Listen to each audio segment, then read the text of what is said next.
Our family has ruled this land for generations while protecting the desert emerald. A massive calamity was approaching, which threatened the peace and prosperity of our kingdom. I desperately tried to gain power for my people.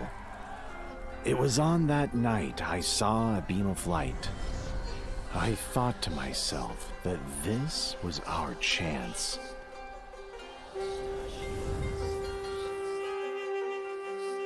Actually, it was my chance, and I made sure to grab hold of it. Our pharaoh had disappeared without a trace, leaving only a message: I will bring back hope. The whole kingdom was met with despair. Hope? Hope can be achieved only by our own hands. It was me. I took our people out of this disaster and restored our kingdom's wealth. I am the rightful ruler of this land. The best pharaoh is a dead pharaoh. He should just quietly be revered from the shrine. Return? I will not sit idly by. I won't have it. I won't let anyone take what I've earned away from me. I'll oppose them with all my might, no matter who it is.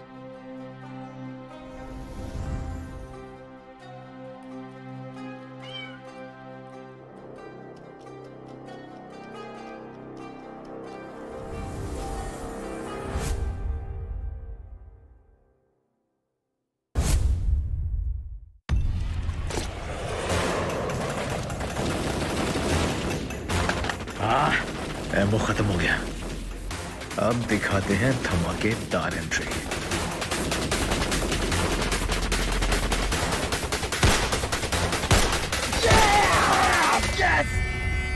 Sorry.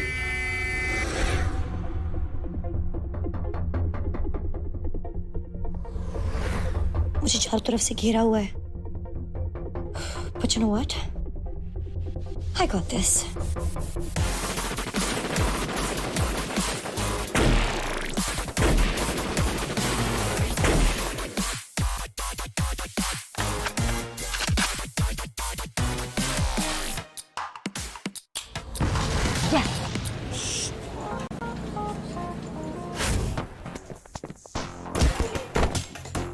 ऐसे भी क्या जल्दी है? अभी तो game शुरू हुई।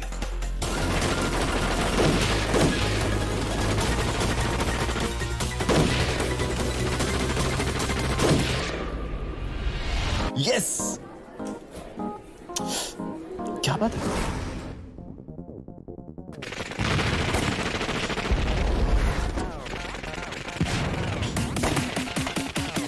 शुरू तुमने किया था, खत्म मैं करूंगा।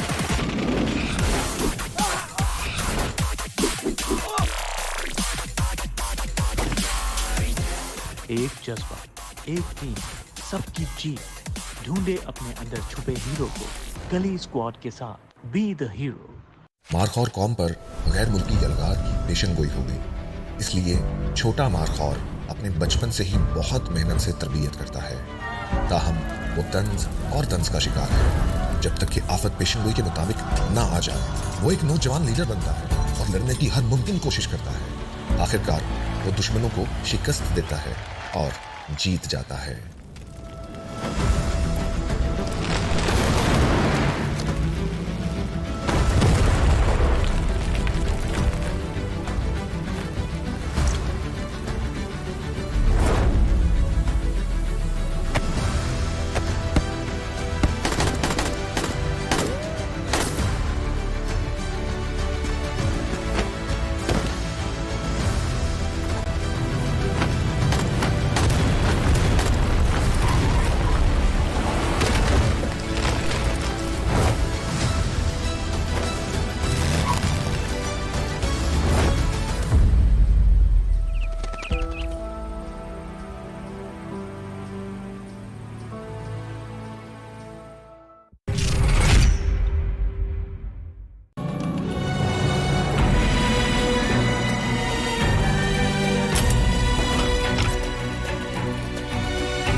यहाँ #1 रहना एक जरूरत है। ये जंग जीतना हर एक टीम का सपना है और इस सपने को पाने के लिए ये अपना सब कुछ दांव पर लगाने को तैयार है।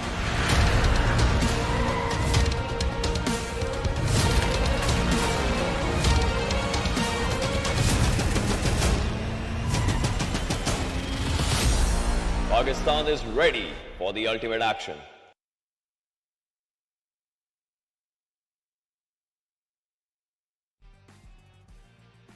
Hello and welcome, ladies and gentlemen. It is day number 4. You are, of course, watching the PUBG Mobile Pro League Pakistan 2022 Fall Split, brought to you by Oppo F21 Pro.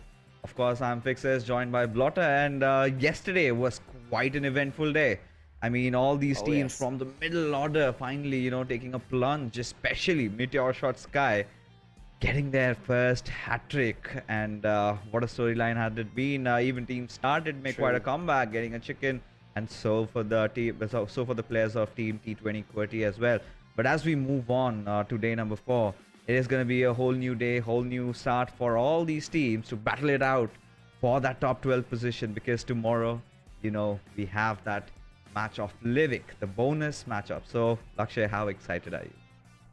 Well, definitely, I am elated with the performance that was showcased from the side of Metershot Sky. At the same point of time, as you beautifully mentioned, yes, tomorrow, that 6th game that will be played, only top 12 teams will participate.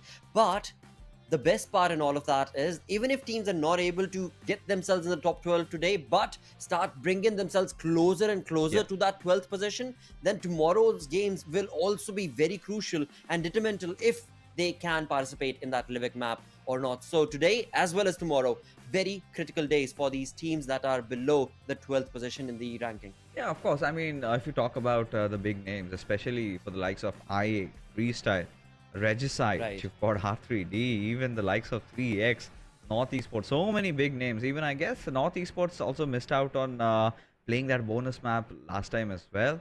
I mean, despite having a good start, they could not really carry it forward. But we'll talk more about that. But right now, let's take a look at what's on the line. $100,000 is what we are talking about, ladies and gentlemen. The first position getting 10,000, second 6.5, third 4.5 thousand respectively. The tournament MVP receives $1,000, and this time we have a very interesting format. So in the league stage, every single team, despite where they are ranked at, they're gonna get $2,500 respectively per team. So what we see in front of us, Blotter, is just the final prize money that we're talking about, $10,000 whoever wins the PMPL Pakistan.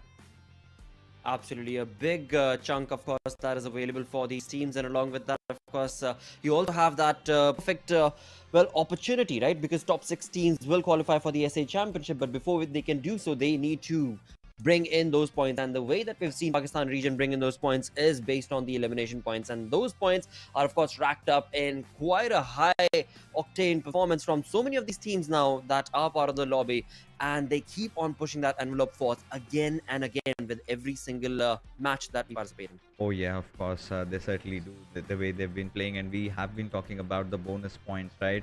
You need to be on your toes every single time you come into the fray, because you're getting those extra points. Now, we've been talking about whichever team stays on top, like let's say for Magnus, you know, still untouchable, 169 points, and if they keep on playing like this, they're gonna get those 20 added bonus points that will eventually help them in the finals. Then we do have the league bonus after the league stages.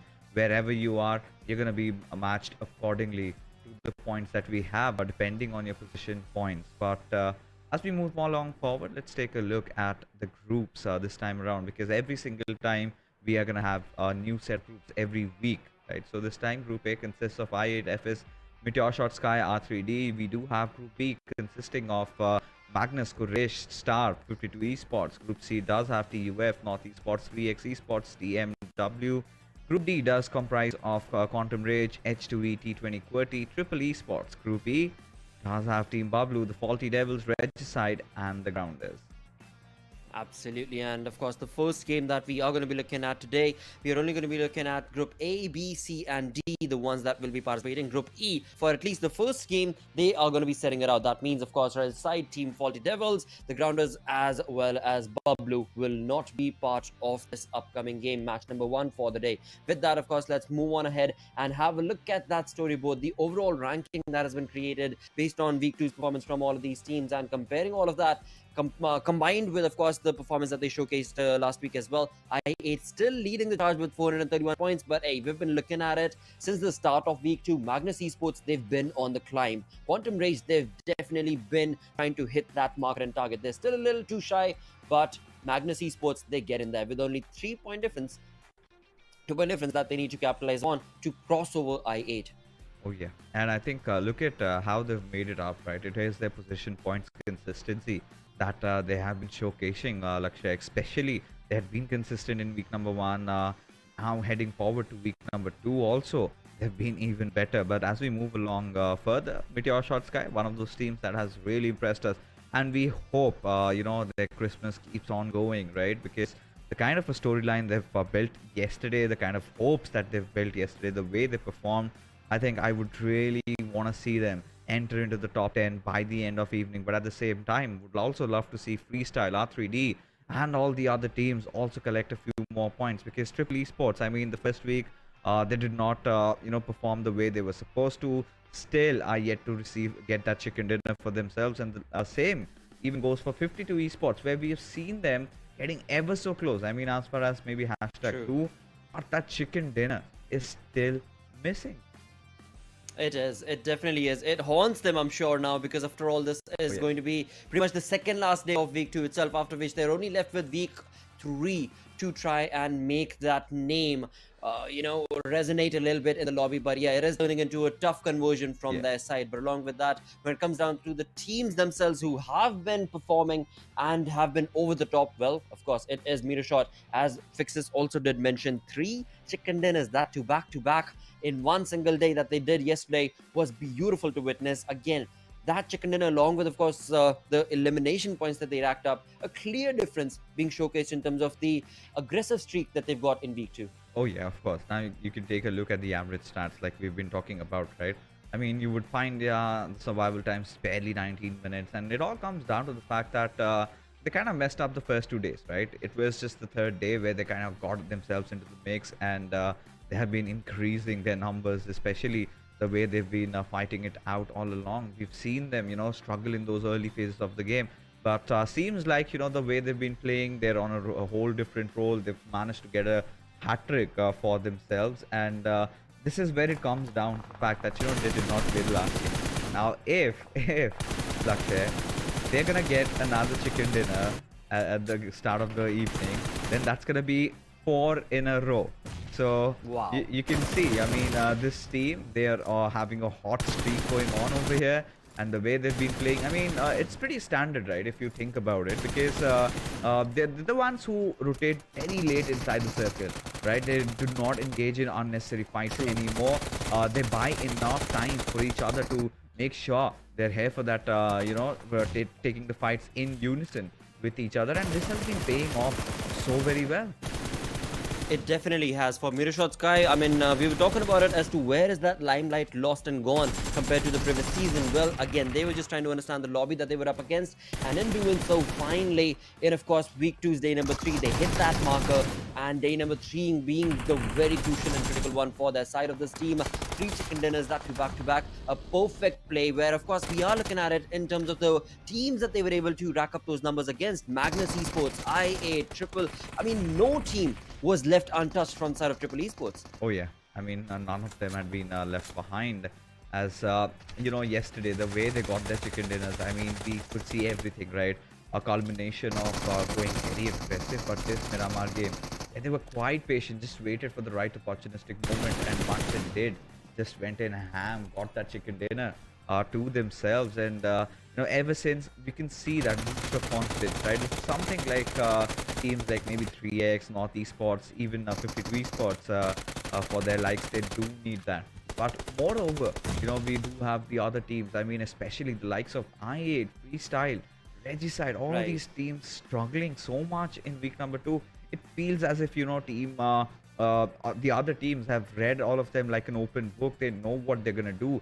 But more than that, I really feel, the problem for I8 lies in how they've been positioning themselves lately inside the circle, right? In very, very tricky situations where they barely have any cover to play around those early initial knocks, and then there's no trades, no follow-ups, and you can see that a little bit of a fear settling in.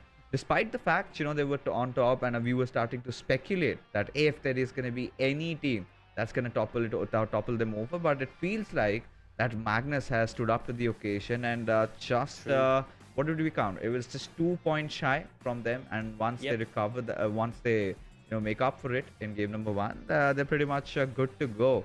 As you can see, ladies and gentlemen, comparison for Team Magnus Esports, the way they've been playing, right? It is week 2 day 2 versus week 2 day number 3, where we could witness a little bit of a dip yesterday in their performance especially, and I'm pretty sure the dip is not too harming, to be honest, because it's still pretty nice.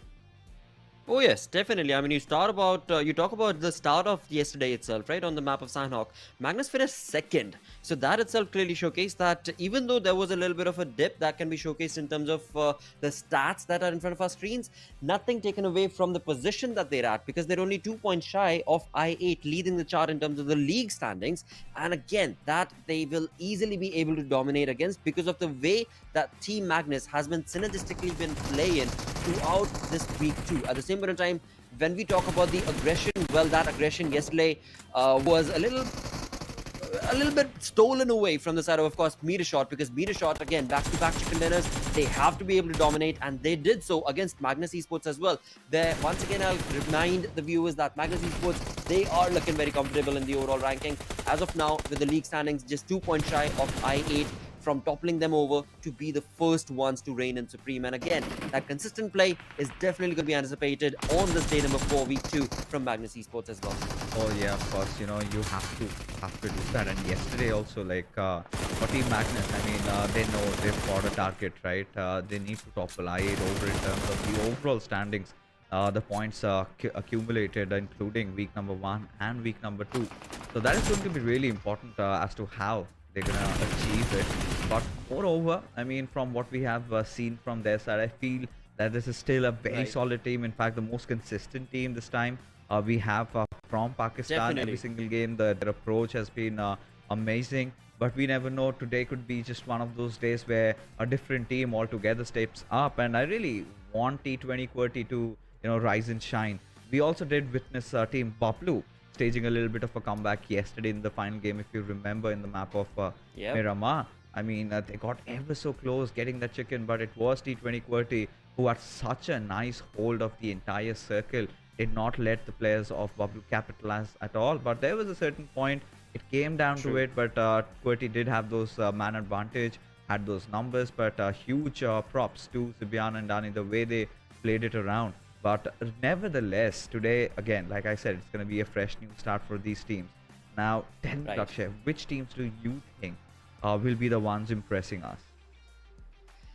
See, honestly, I'll go back to what I said yesterday, Fixers, because I look back on the entire stream that we've been a part of right here in this PMPL Pakistan region, and you've been pointing it out for Metershot Sky. I spoke about it yesterday, and they had that day come to fruition yesterday with 3 chicken dinners. You've been talking about that same exact play. Yesterday also you mentioned that actually for TmwEsports as well, and you had those hopes already set up in place for TmwEsports, and they did deliver that in style by the end of the day. So yes, in all of that, I'm going to steal your thought away from you. You did mention yesterday TUF performing on top and over the top from the competition. So perhaps if you talk about what team do I believe should be able to walk away with a chicken dinner, I do want to go with TUF this time around to start the day off. But we shall see if that'll be the case or not. But we'll find out, like you said. Today I'm going to be a dreamer. I want that 4 back-to-back. I want history to be created. I want Team Metershot Sky to get in that chicken dinner the moment they really come in. But at the same time, like you said, I really also want Freestyle, I8, even Regicide, as a matter of fact, to get a chicken dinner respectively in the games that we have. I want it to be a mixed day. I just don't want it to be dominated by a single team, because at a point it gets like, yeah, they're league apart, leave them be. Let's just have a match between all the other teams, because we want to see something new, right? And for now, we've been witnessing those various changes in teams, the style of play, especially if you remember, the game of Miramar, where Team BABLU suddenly decided to drop over at Picado, just eventually to be slapped right back at their faces by the players of TFT, especially Styler, who single-handedly clutched the whole squad. So that is something that was not well digested by Team BABLU. The next game of Miramar, they managed to secure a hashtag too. So it's also about these teams, kind of trying to practice things around new stuffs, new strategies, and if it works, it works. If it does not, it does not. But now, ladies and gentlemen, it is a time to take a look at the schedule that we have for you today. It's going to be Erangel, Miramar, Erangel, and Sanhok. So 3 Erangel. So a lot of Erangels throughout the day. 1 Miramar, 1 Sanhok is what we have. So the ending is, of course, going to be lovely, because Sanhok games really tend to get very intense. Whoever has the circle's favor. Yesterday, we started off with Sanhok, and if you remember, Team Star, they were very patient. They managed to get the chicken dinner at the very last. Esports, they tried their level best. Avenger, one of those players, really trying to make a name for himself. But Magnus, they just did not have the circle, right? I'll be honest with you. Nothing taken away from them. Had they had the circle, if it did not go towards Star's direction, it could have been their game. Now, that is how ruthless Sanhok can be at certain times. Absolutely, and today also, of course, it is going to be pretty much the same case where this time around I8 on that Sanhok map will not be seen, but still there will be an opening for so many other teams to be able to get those numbers at the same time. Well, today it is so perfectly mentioned by you as well. It is an Erangel day, right? Yesterday was a Miramar day. We saw, of course, 3 Miramars yesterday being played, and today we're going to be looking at 3 Erangels. So again, a very comfortable day it should be for these teams, because as far as the pressure itself is concerned, well, the pressure is definitely there based on how many point differences there are. But as far as the map itself is concerned, Erangel is one of those classic OG maps that every team, I believe, is going to be comfortable on. There can be picks between Miramar and Sanhok, but Erangel is always going to be that evergreen map, right? That's always, every team should be ever ready to participate in and bring in their best valiant efforts. That's what I'm hoping from these teams today to start the things off, and it is going to be in their favor as 3 Erangels are going to be played. But at the same time, yep, the battleground, it is going to get fierce. It is in fact getting fiercer day by day right here. We're already at week 2, day number 4. Tomorrow being the final day of week 2, it is going to be very crucial. Once again, the pressure point being applied right here for these teams that are going to be underneath that 12th position. Predictions. First game. Predictions. We are tied. Okay. Well. Like I said, I do really believe that TUF is going to have a good game, but we are talking about a chicken dinner play right here. Yeah. Now, that chicken dinner play is somewhere along the lines that could honestly favor one of the teams that has been doing fabulously well in week 2, which is going to be the players of... Players of? I've got 2 in my mind. I've No, got you have to pick Quantum one. Rage. We have I've a got competition Magnus going on. Esports, and I'm exactly and in between, because Magnus Esports comes in from Group B, and of course Quantum Rage comes in from Group D. But in between, in Group C, is going to be TUF, 3X Esports, North Esports, TMW. Oh, this is going to be a tough making decision. It worse, Lakshay. Pick one team. Exactly. The more I think about it, the more it gets that much more difficult to even understand which side should it go for. But I do want to say, leaving all these teams aside, I'm going to go with T20 QWERTY. All right, T20 QWERTY for Blotter, and he believes today it's going to be that day, and so do I. But I'm going to be a little bit of a dreamer today. I want to see that 4 happening, right? The quadruple chicken dinners. We have seen the hat tricks, and I think that has sort of become the new norm. Every other team is getting a hat trick these days. But a 4, that would be something off for the stats and for records. So Metershot Sky for me, if production can hear this one out. So yes, Metershot Sky, I want to believe that they have what it takes, or it could just completely backfire for all I care. But at this point, like we said, maybe it's going to be a difficult day for Metershot Sky, because I'll be honest with you, because they played exceptionally well. I'm pretty sure all these teams have their coaches, their analysts, who have been trying to figure out what Metershot Sky have been trying to do. Especially, this is exactly what happened with even I8, right? But more than that, even for I8, I really felt they changed their way of playing, the dynamics of playing, as a result of which did not quite get the results they were looking for. but we still believe in these lads. They know how to come back stronger. We still know, they should be the ones playing the PMPL finals, however, directly, because, let's be honest, they are just that good.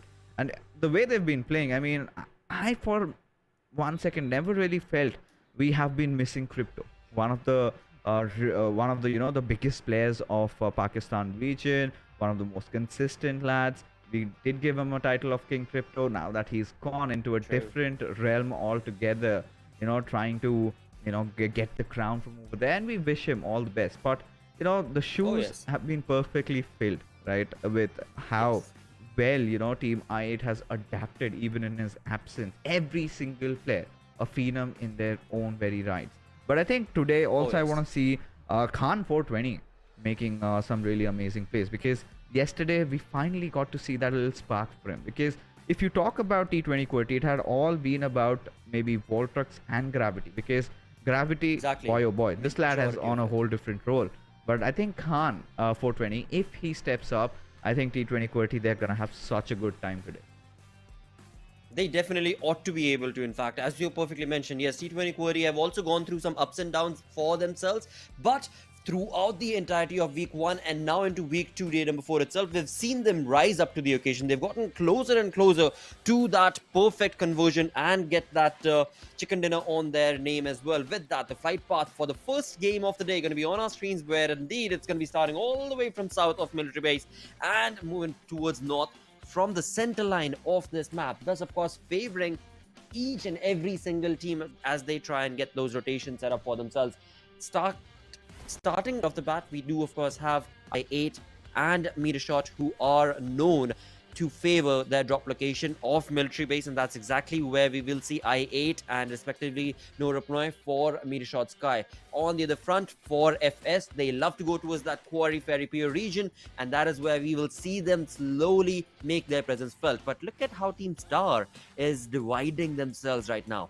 Now Team Star is playing a 2-man split from the looks of it, which is going to be A-okay for now, because at that area there's no one that can at least give them any troubles for now, at least. At the same point of time, this week 2, day number 4, no change that I can see in terms of the drops coming in from the side of TmwEsports as well, that love to go towards between Mansion and Prison. T20 QWERTY, who are almost always towards that Shelter Prison region, who are going to be seen exactly over there. But now the fight is where I want to draw the line towards, as to where can we expect that first blood situation to be drawn. It is only just few seconds into the map itself. These players are still, gliding their way through towards their drop location, but where is that first blood going to be? And it seems like TUF, it is going to be a tough luck situation right here, where Magnus's player finisher is going to be the one of bringing in a UMP approach against, of course, Virus, as Virus does go down in the first 2 minutes of the game itself. A sad start for TUF right there.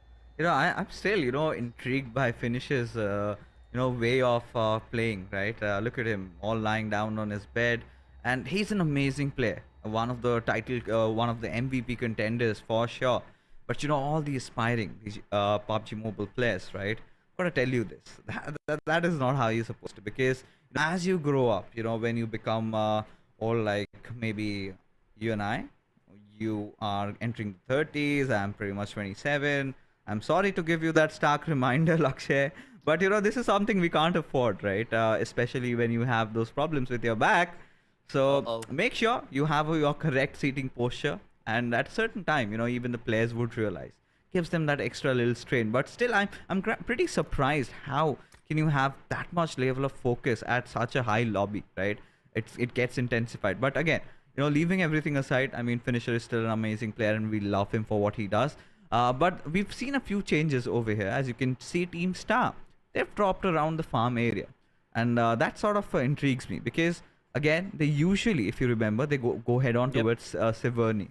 Right, so this is a different change that they have managed to get in their style of play. So, of course, we do not have a few teams from Group E, so might as well capitalize. I think that's what they decided. But taking a look at this circle, it's going to be pretty much somewhere around the northeastern side of farm, maybe around even farm. So, could be a game that works out really well for Team Star. Now, for the team that I have really gone for with my prediction, Metershot Sky, it's going to be a tough one. You've got Quraysh in front of us, and they've also been at a very good form lately. So if we witness a bridge camp, it's going to be really interesting. But we haven't seen a lot of bridge fights, Laksha, to be very honest.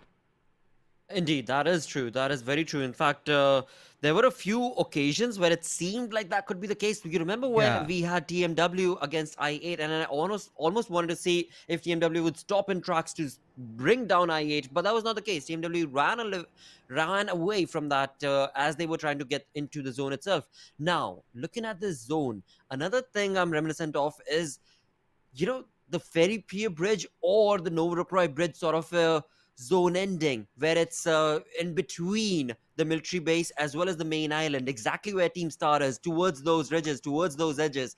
Now, that is the kind of zone that does bring in a very precarious and an early shift rotation that team does have, will be able to, of course, get them swinging along and towards a better finish. But let's see. I mean, I really am reminiscent of that, but I'm not entirely sure if that will be the same for this zone. Oh yeah, we've got to see, what really happens, right? We have seen a lot of those zone shifts. We have seen so many. But yeah, like you said, I completely agree with the fact that we have seen those moments where we might, start speculating that yes, there is going to be that bridge fight starting to ensue. But the next very moment, teams decide to either back off or one of those teams decides to move on, because trying to go for a bridge camp comes with its own trade-offs, right? You know that you might be susceptible to fire from your backlines if you haven't got it secured.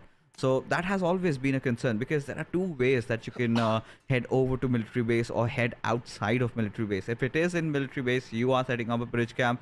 Then if, let's say, someone comes over from the military base side and you're at the Nova side, then you're in for a bashing. So that is where teams have started getting a little smarter, because now with the new points, with the new format in this tournament, it has become very imperative that you get those chicken dinners for yourself. But for now, Team Magnus, they're reigning supreme in Pochinki, already have managed to secure the first blood into the game. It was Finisher getting the better out of one of those players of Team TUF. So Virus being taken down, one of the big guns. Let's see how TUF performs. Indeed, as I did have high hopes for the side of TUF. On the other front, talking about Magnus, they definitely are reigning in supreme. Talk about week 2, it is definitely theirs for the uprising, because they are only 2 points shy of I8, which they easily are going to be able to capitalize in this map itself. And along with that, I8 not being a part of this game will give them a pretty big, will give them a pretty big boost, but I8 being a part of it also will, of course, try their level best to try and create a massive lead that they will be able to capitalize against Magnus's approach to the game. For now, as we do have Team Star's God Fury, move along with the Bison. Interesting pick right there, with the level 2 kit looking very comfortable, but at the same time, the gun pick is something I would... well, we'll come back to that. We'll ask Fixes as to what does he think. But right now, we do have TmwEsports' Psycho bringing in a perfect spray with the Scarl against the rotating team of NES. And NES will not be affected by that at all, as, of course, Roshan as well as Avenger OP are going to be easily able to make their way through this exact same spot that TmwEsports' Psycho is going to be set up. In fact, not only him, but his entire teammates are going to be around in the vicinity as well. As they are in the open, they are going to have to be making that... yeah, exactly. They need to be making a little bit of a change in terms of how are they approaching this area, because they are all out in the open. At the same time, they can be surrounded, as we will come back to that map. You will clearly see that TmwEsports is getting surrounded by a lot many teams around in the vicinity. But for now, we are still left with just that one first blood situation that was seen through earlier, as TUF's player was lost down. Along with all of that, it seems like I8 have made an early rotation as they get themselves and their presence felt slowly but steadily towards the same area where Team Star is positioned, and it is seeming like, Fixes, we are going to be reaching towards those cliffhanger sort of edge from the zone, perhaps based on how these teams are going to be fluctuating and making those rotations. You can already see, right? Look at Blade. He's got that steely demeanor. He wants to prove himself that he is the best, because his position has been contested, right? He's been toppled over, but we've been talking about T20 QWERTY, and they seem to have gotten the better out of one of those players of Quraysh Esports out there. And like you said, for I8, it's quite different, right? We've usually seen I8 make it very late inside the circle, but this time they've been pretty early, right? They've realized that I think center is the go-to way that they need to approach. North Esports right at the center as well made a rotation coming in from that school apartments area. We've been talking about how the circle shifts, right, around that eastern side of farm, or maybe towards the northeastern side, where maybe the likes of Triple Esports or 3X or these teams are, right? And as a result of which, so many teams have taken that center area for themselves. But take a look at Metershot Sky for once. I think, do you feel like they're the believers? They feel like the circle might take a southern shift with a curveball towards the very end? Ooh, they are playing a very risky game right here, that's for sure. But at the same point of time, they are playing it safe. There's nothing taken away from that strategy that they love to enter the zone from the edges, right? And for now, well, they are pretty much at the edge. They know for a fact that there is no team around in the vicinity to give them any trouble. So they've got a little bit of a a few minutes, I'll say, that they've got in their hands, that they can just hold on to that bridge and then see where the zone is going to be moving towards. At the same point in time, of course, Triple Esports once again trying their luck, bringing in those sprays, but that has just not favored them as of yet. With that, the first airdrop being brought on, and well, it seems like it is going to be nobody who's going to be interested in this for now, as we do have a Groza and level 3 kit wait-in, but this is going to be at the Milta Power and Milta region, which again, no team is in around the vicinity of this airdrop. But for now, all the eyes, once again, from the director at least, are going to be favoring towards the side of Triple Esports, because this is a team, this is out in the open. They are surrounded by many teams that are making the rotation pretty much in the center of the zone. And Triple Esports, they are ready. They do know a few teams that have already made the rotation, but sadly, the points have not been in their favor. Yeah, I mean, well, sadly, is all we can say right now, right? And they need to do something to get all those points to their names. But Quraysh Esports having lost on 2 of their players, this is definitely not a good news. And same goes for Pain, who apparently is in a lot of pain as he's fallen down from a running vehicle. I'm starting to wonder what could have gone wrong. Was anybody shooting at his direction? 52 Esports, regardless. I mean, such an important day for them. And this is the point where they cannot really afford to mess things up, right? They have to be at their very best, show their A game to us. But now you can see, right, the team T20 QWERTY, they are on a vengeance mode of their own. They want to go in, get those finishes to their names. They want to take fights early on. They want to get back into the groove. I think that is what they're trying to do. But TUF, they're also trying to rotate around. Quantum Rage does have that potato hills to themselves as I8. Like you said, they're holding on to the clips. They believe that the circle might go a little bit down south, and that is where they have good control. While Freestyle, they've also made a way inside the circle. As Gravity, he's been spotted around, and I really expected Hunter to go with a better spray. There was chances where he could have actually taken Gravity down, because the other players of QWERTY could not have provided that quintessential cover fire to him.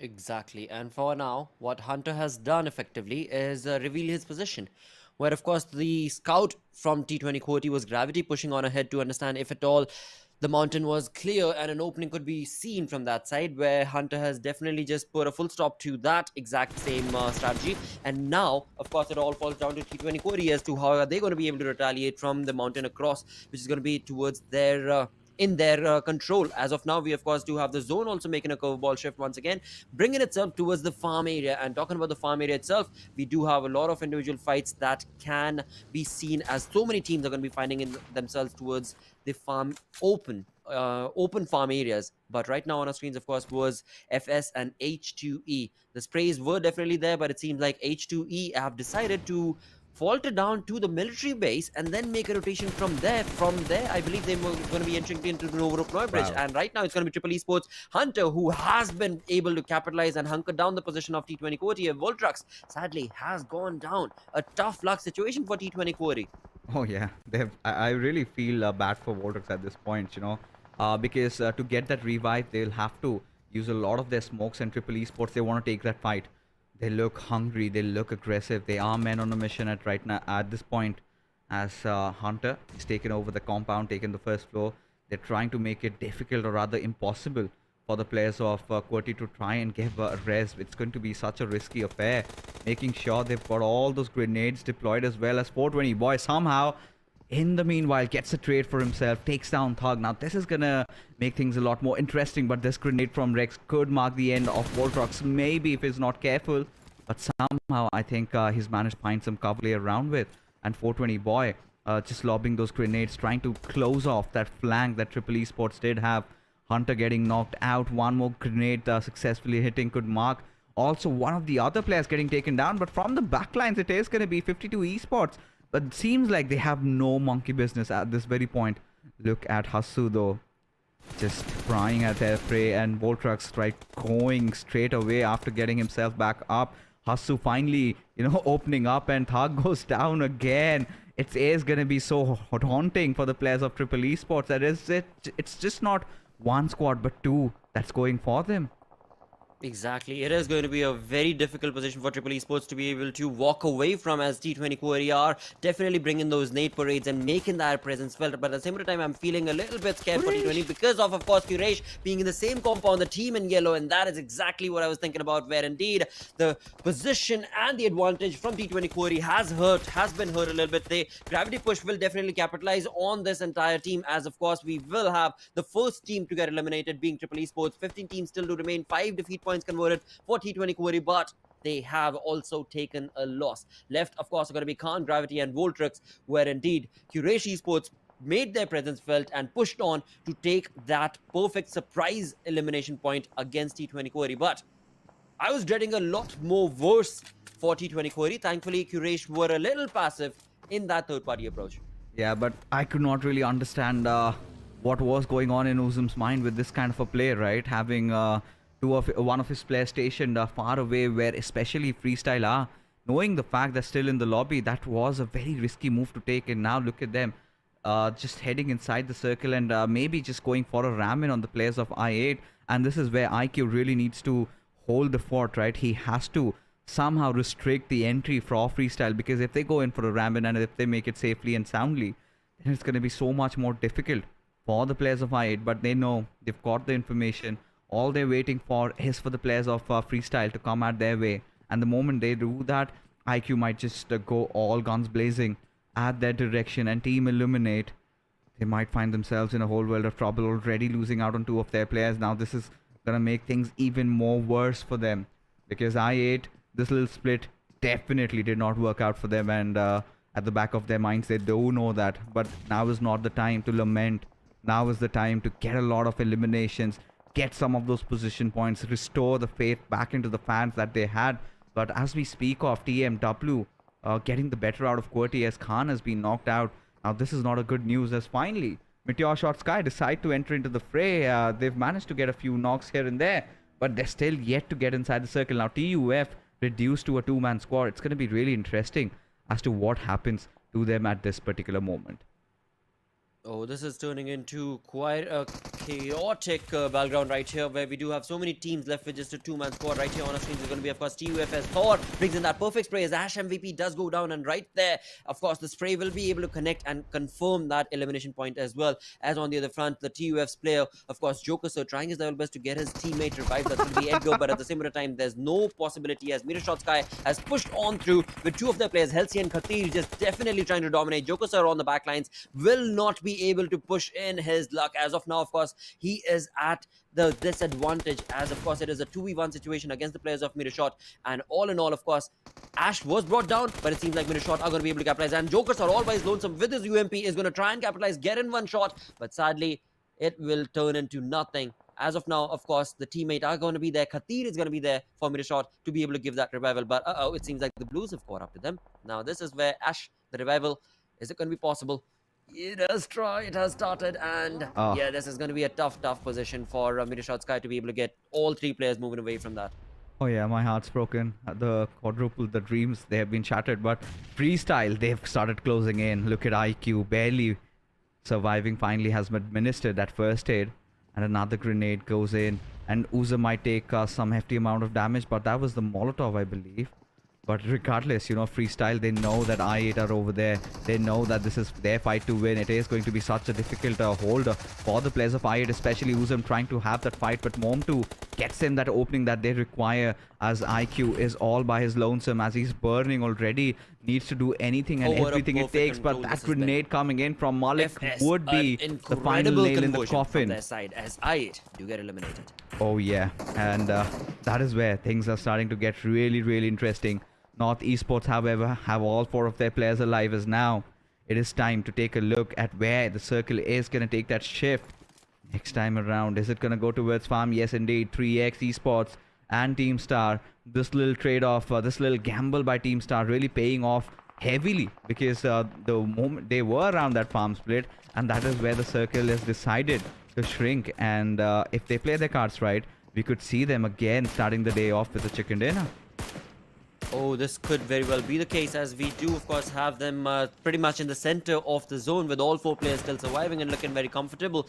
And at the same time, it seems like Team Star also have a compound that could be able to help them out in terms of the position that they're at. At the same time, of course, there are 12 teams in total that are still part of this lobby. R3D, as we have on our screens, trying to bring in that perfect shot, of course, against the players of Quraysh, but Quraysh themselves are not looking good. They need to get into the zone, but they are being caught on upon, and that rotation from them is not looking easy. In fact, almost next to impossible. At the same time, as we were talking about Team Star and their compound right across their vicinity, of course, is going to be 3x's players as well, and 3x have a 3-man squad along with a compound to their name. So both those teams are looking comfortable as they will move on towards the end of the game. As of now, R3D's perfect position has capitalized, as we do have Quraysh Esports getting eliminated on that 12th spot. That rotation is just not possible, and now it seems like the same exact storyline is going to be the same for T2040 as well. Yeah, I mean, somehow surviving, but look at Team Star just going all bonkers throughout the entire lobby. Everybody wants a piece of the pie, and Star deciding to restrict them somehow or the other. 3x Miracle and Mary, 2 of those players still surviving, as Magnus have drawn in closer. This could also be their game, as Quantum Rage also do have one of those compounds around those snake areas, as now we're just waiting for the circle to shrink. And Star does have the best position inside the game right now. T2040 right on the peripheries, and so are the players of TmW, R3D, H2E, North Esports, Freestyle also trying to make their way inside the circle, but it's going to be a really tough task to make sure they enter in, as Sultana all pinned with that mini, had that connected, that would have been really deadly.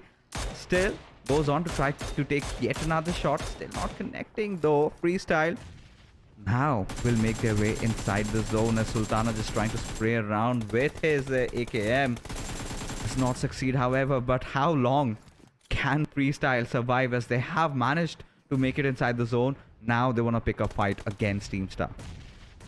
Oh, they definitely do, and they are looking very much progressive. At the same time, from the backlines, we do also have Magnus Esports as well. Now, Team Star, they are going to get divided in this fight, and that division itself could be their demise, but we shall see if that'll be the case or not, as we do have TmW getting eliminated on the 9th spot. 8 teams do remain, 27 players in total. Team Star, the compound has helped them out quite a big chunk, but now they need to be able to factor that perfect compound into a fight and position, as well as, of course, elimination points for themselves. But will FS and Magnus allow that? Now it's Zarbuff pushing on his envelope as he tries to get that nade in through the window from the backlines. As we were mentioning, Magnus is also going to be around in the vicinity. Now, Magnus, they have a clear opportunity. Either they can be very, very quiet, or they can utilize this opportunity to take on FS as well, because the flank angle is going to be open against FS for Magnus to be able to capitalize on. And it seems like Magnus's finisher is going to be focusing on the compound, and therefore God Fury does go down. Team Star in a little bit of a trouble, or rather a lot of trouble, of course, as they are a 2-man split in these 2 individual compounds,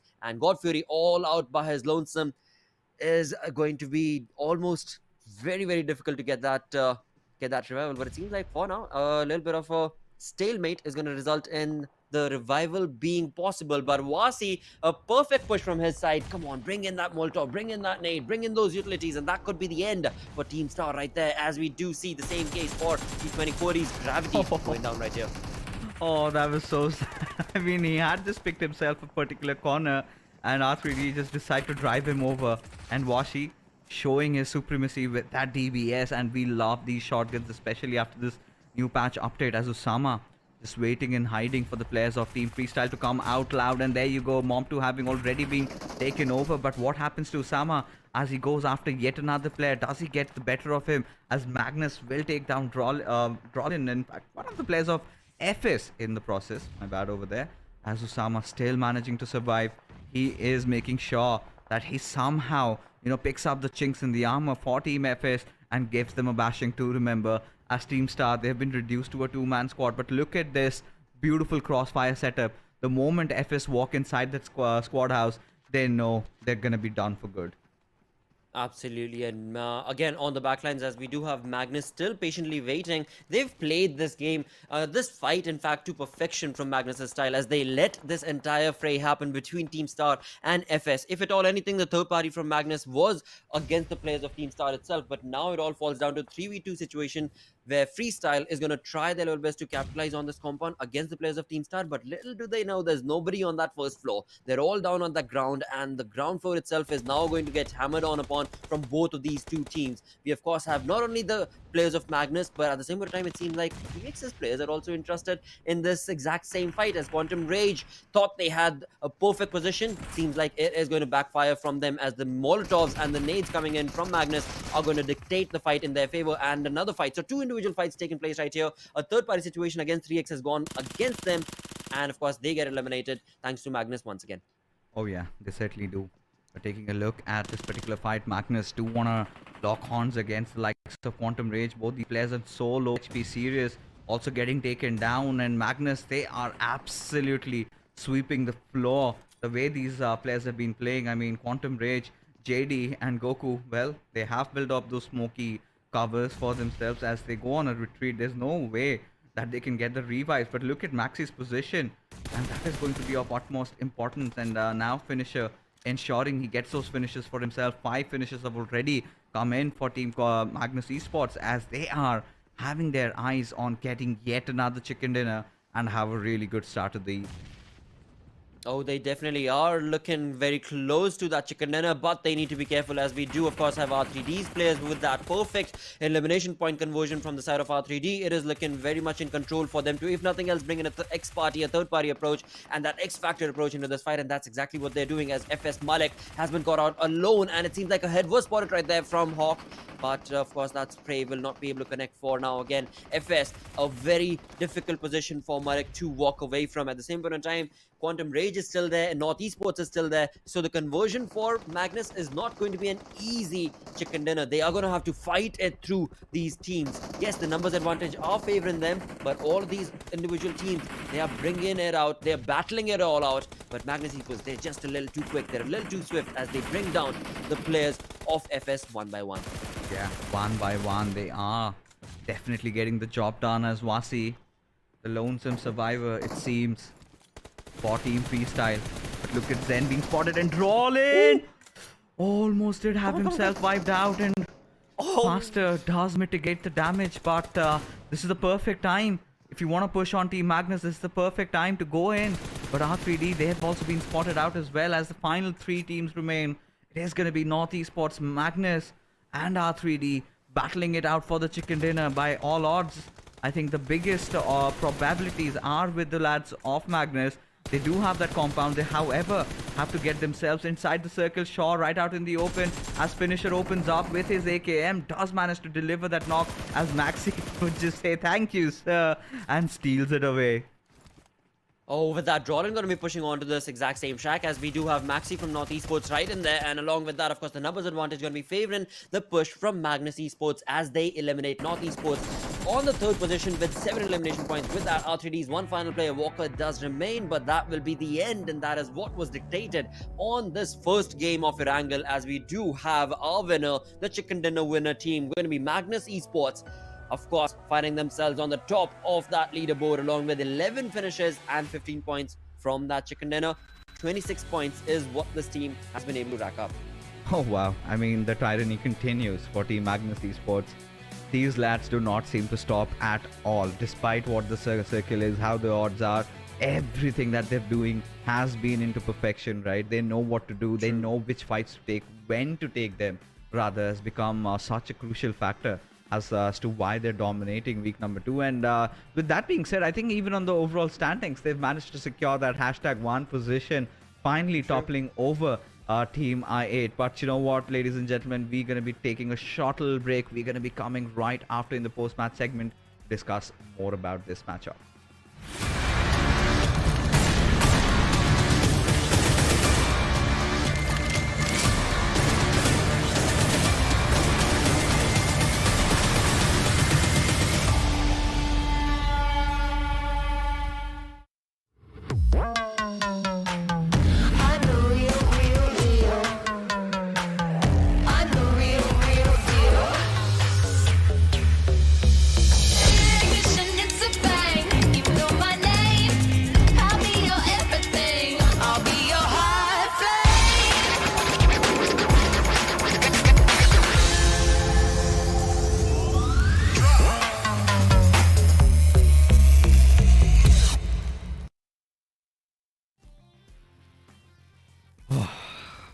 what a game. What a game number one Yep. it was.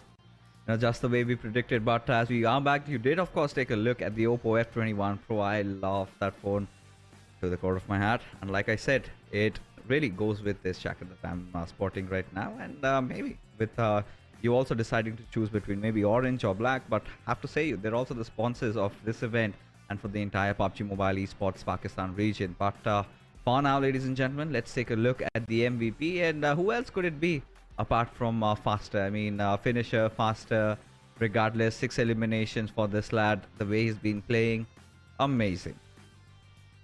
Absolutely beautiful from the side of Magnus. And this is something that we ought to, in fact, not we, but in general, Pakistan lobby needs to understand how Magnus approach things. You know, they're very cheeky in terms of the fights that they choose to be a part of and the ones that they do not even want to make their presence felt.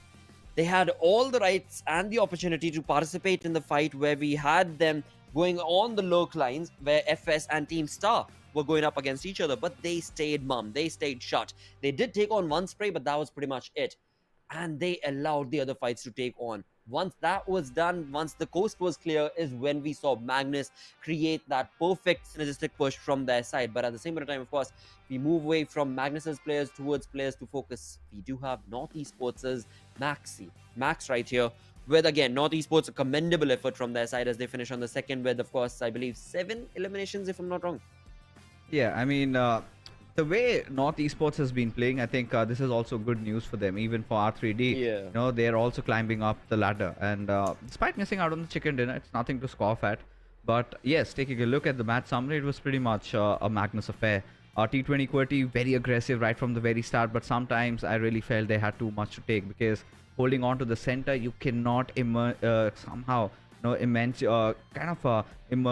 yourself in such a situation where you have to deal with a multiple squad, right? And that had sort of become their Achilles heels as we take a look at the match rankings. You know, Magnus on top, R3D at the second, North Esports on third, but Freestyle, boy oh boy, the fight against I8 I think had to be one of those really crucial ones. And even the way they went after the players of Team Star, that is also something that we really need to upload.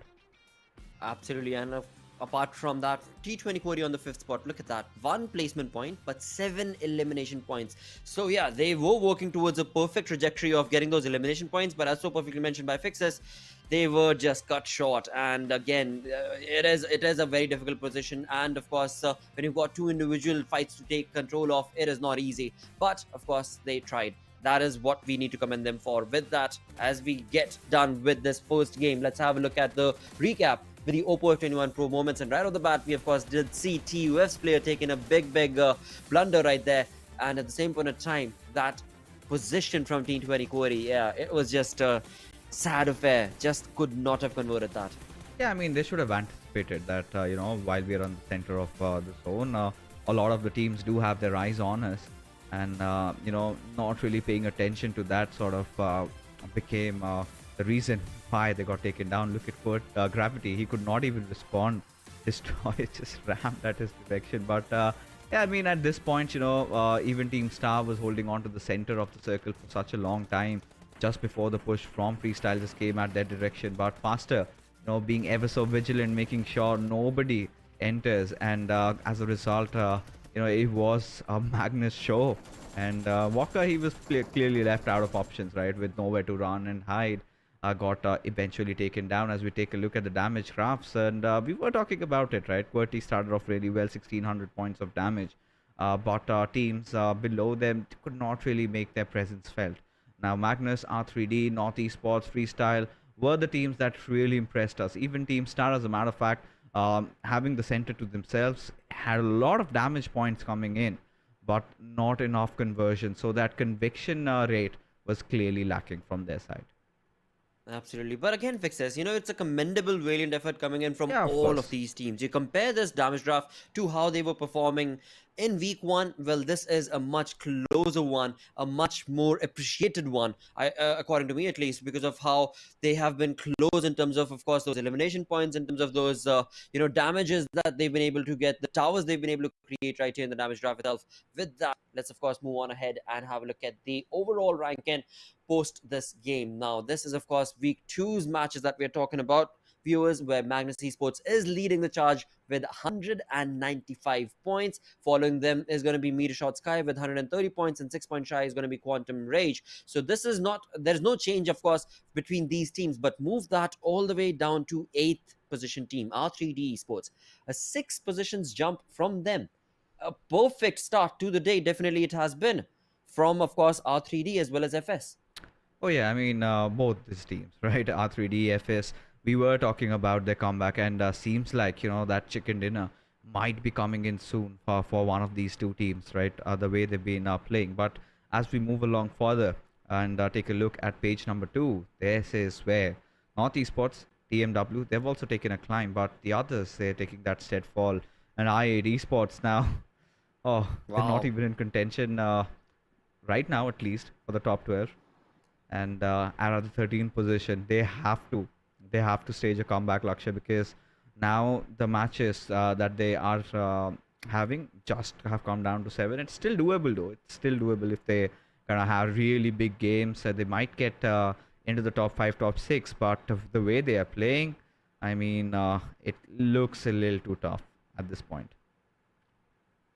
Honestly, it does. And with that, let's of course move on to the storyline and have a look at the schedule as we move towards second game of the day, where we are going to be going towards the deserty plains of Miramar, or rather not plains, the deserty mountains of Miramar, where Group D will not be participating, thus implying Quantum Rage, Team QWERTY, H2E, as well as Triple Esports will not be a part of this upcoming game. But on the counter, Team BABLU is going to be playing their first game. Same is the case for Regicide, Team Faulty Devils, as well as the Grounders.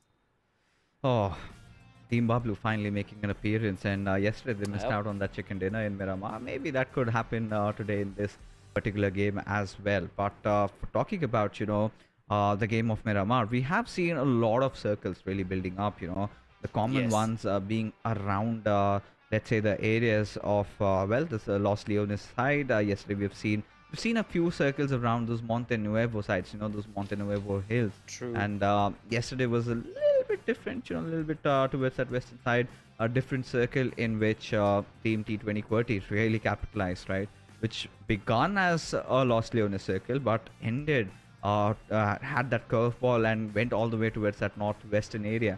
But now is the time where you make a prediction, Lakshay. Who do you think? True, mate. It's going to win. This is going to be a very important match, I will say, for I8 specifically. So I would want to see I8 overperform based on how their performance has been, and perhaps walk away with a chicken dinner in this Miramar game, because if not now, then when? If not now, then when? I mean, well said and well put, because right now they have to wake up from their slumber. I do not know what they're trying to experiment, but clearly it's not working out, and they have to get back to their old style of play, right?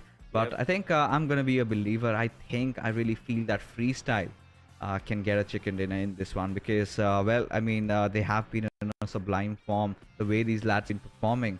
And I'm pretty sure they've got what it takes to get that chicken dinner for themselves in this game.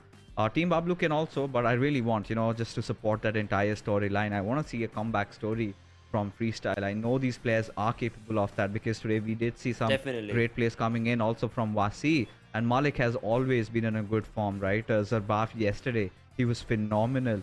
So coming down, even Mom2 has been looking pretty sharp. So for me, it's going to be freestyle. For Lakshya, it's going to be I8. Boys and girls, what do you think? Or rather, who do you think is going to get the chicken dinner in this particular game? Do let us know in the comment section. But right now, heading into Miramar, it's going to be an exciting affair. The first question running through my mind is where the circle is going to be and how the other teams are going to be playing. Or maybe, we get to see a whole different team, right? Let's say, teams like, let's say, TmW or North Esports also managed to get the chicken dinner. R3D, as a matter of fact, they've also, gotten some ground for themselves. They also can be in contention for this dinner. But for now, I mean, the way things are running right now over here is going to be interesting to see if teams are going to try out something new. But I really want to see maybe a southern circle. It has happened in the past, to the Los Egos Island. That is true. I would love that. Oh, yes. If that happens.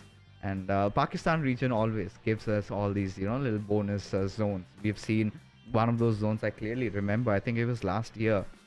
in the PMPC, where the circle sort of went towards those two little islands that we have at the southeastern side of the map, right? It went over there. Oh yes. And it was a bloodbath when teams decided to rotate through. So I mean, zones like this, Pakistan gives us that. I really want to see one of those. But what about you, Lakshay? Where do you want to see the circle?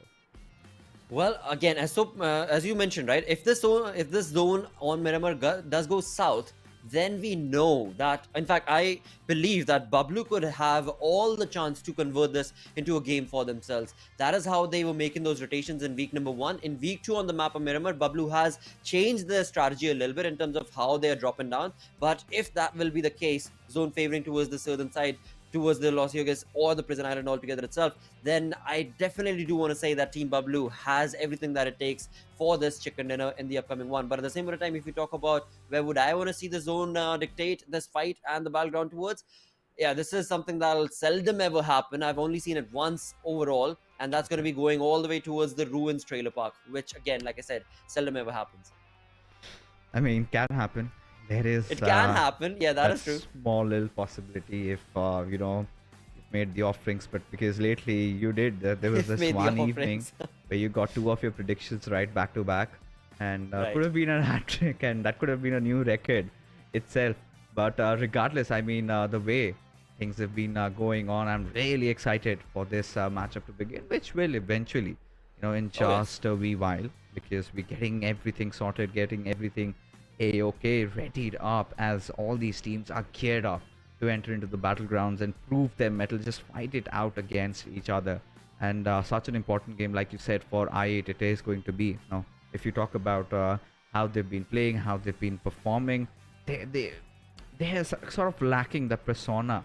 They're lacking that, I think the major problem has not been with the fights that they've been taking. The major problem is where they've been taking these fights.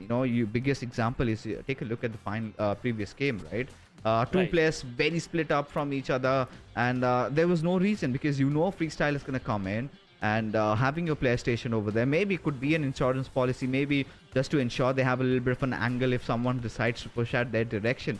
But you also need to consider the other factors, and clearly did not work out, as we've taken it up to the skies, and the flight path trajectory heading towards Minas del Sur and Los Higos, and it's going to be a pretty even flight path teams not having a lot of trouble getting to their respective crop locations. But let's see who comes out swinging, who comes out to be the one victorious in this particular matchup. Oh, definitely. Now, once again, the flight path majorly favoring itself towards, well, not necessarily all towards the western side, but majorly favoring it towards the western side. I do believe the zone could be a curveball throw towards El Azhar or towards the southeastern side, where Puerto Horacio is, of course, going to be one of those places. Impala is going to be another one. Los Leones, we've already seen that. So perhaps just, PUBG gods, leave that be. Leave that urban zone be, because I've got a love and hate relationship between those urban zone finishers, because the fights, they get so chaotic. Like, you are trying to look at how the fight is going to be. Okay. All right. I'm liking this zone. Again, 20 to 30% of it being in the water could maybe lead us towards an urban finish, or probably all the way to, I'm not entirely sure what you would expect right here, Fixes. It's going to be a little tricky, right? I mean, we've seen the circle. We've seen the circle in the past, and it has its own way. And this is where teams like let's say TUF or maybe North Esports could benefit a lot, and the same could be said for Team I8, who are also heading towards Los Leones. No doubts whatsoever. 3x deciding to drop over at Picado. They've got a long area. In fact, even power grid, some good rotations could come in. They could get some juicy loot for themselves. But the Grounders, making their entry into the first game of the evening, and again, one of those teams that has really got me concerned about them, because the Grounders, with the way they played last season, this season hasn't been exactly the way they had planned. Absolutely. In fact, it's been a big turmoil in terms of what and how they performed in the previous season compared to this time around, where again, I do not want to draw any straws right here because after all, this is still week 2, day number 4. I will keep high hopes till the final week itself, week number 3, day number 3. But before that, I will give them a benefit of the doubt. But yeah, overall, if you talk about the stats, things are not looking good for TG, the Grounders. At the same time, we talk about that Los Leones. We know I love to go down there, but at the same time, we once again do see North Esports, NES, going exactly towards the same spot, which has happened earlier as well. But they've never clashed. They've never ever clashed, where North Esports majority of the times would make that rotation from the south from Los Leones and move in towards Impala and make their way in towards the zone. But this time around, I8 as well as NES find themselves pretty much in the center of the zone. So a fight is inevitable between these two. But will it break out in this early few minutes of the game itself? Or is it going to take a little while? We are going to find out. But right now, talking about the teams that are nowhere close to the zone. Well, again, right off the bat, the first team to bring up is going to be Metershot, who love to be as far as they possibly can. At times, we've seen them go towards Ruins area, trailer park. This time around, they find themselves going towards the Campo Militar, all the way towards the northeastern side of the zone. As of now, they've got nothing to worry about because this is just the first 4 to 5 minutes of the game. But 4 minutes in, they need to start figuring out if they've got any vehicles around or not, because that rotation from there is going to take a long time for them to get into the zone. And once they start making that rotation, the zone would have already constricted. So it is going to be a very big rotation for them. But again, for Metershot, we know they love that sort of a late game play from their side, and it has actually worked for them as well. So nothing taken away from that sort of a play style from them. On the other front is going to be another team that is going to find themselves towards the northern side, the most northern side of the zone itself. Of my apologies, the map itself. We do have Quraysh Esports sticking themselves like a sore thumb out in nowhere land. They are going to try and get that loot for themselves. And again, for now, I've got no troubles with that. But where are they planning to lead with this sort of a start to the game? Because the rotation is going to be caught out. A few teams do find themselves in the center, as we spoke about I8, NES, as well as a little bit of Magnus Esports' players who are towards the northern side of Los Leones.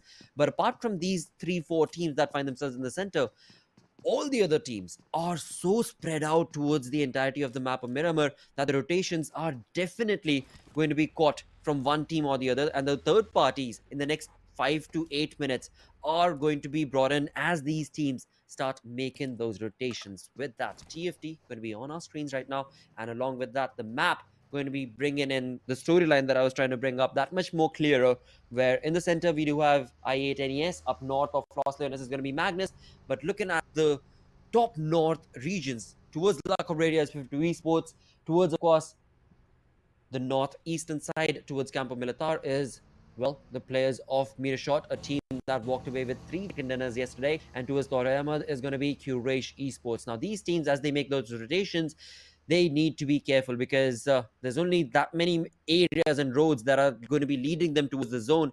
And once the zone starts constricting, it is going to get very, very difficult. But talking about all of this, I completely missed out on BABLU. They're looking very comfortable as to where they're at.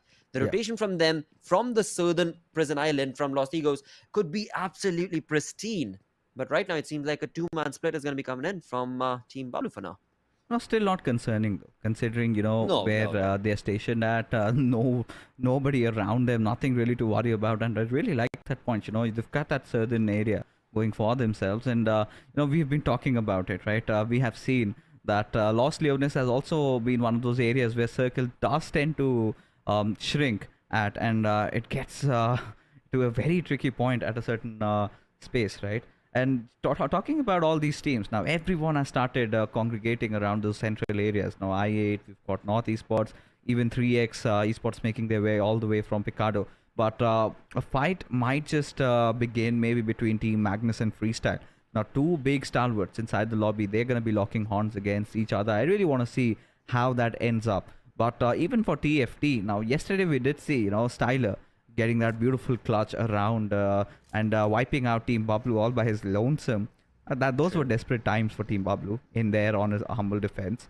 But now, you know, this is where things get interesting. Now, you've been mentioning about how do Quraysh Esports make their entry into the circle. That's pretty late. And same goes for Metershot X Sky. I think they've been doing this from day number 1. They've been letting all these teams go in. They have been trying to stay away from those fights early on. They try to focus a lot on getting some good positioning for themselves. But I would love to see maybe that curveball going a little towards that eastern side, maybe that southeastern side, maybe go towards Puerto Paraiso, where we play around those shorelines. And that would be a different approach to Miramar, because we haven't seen that yet.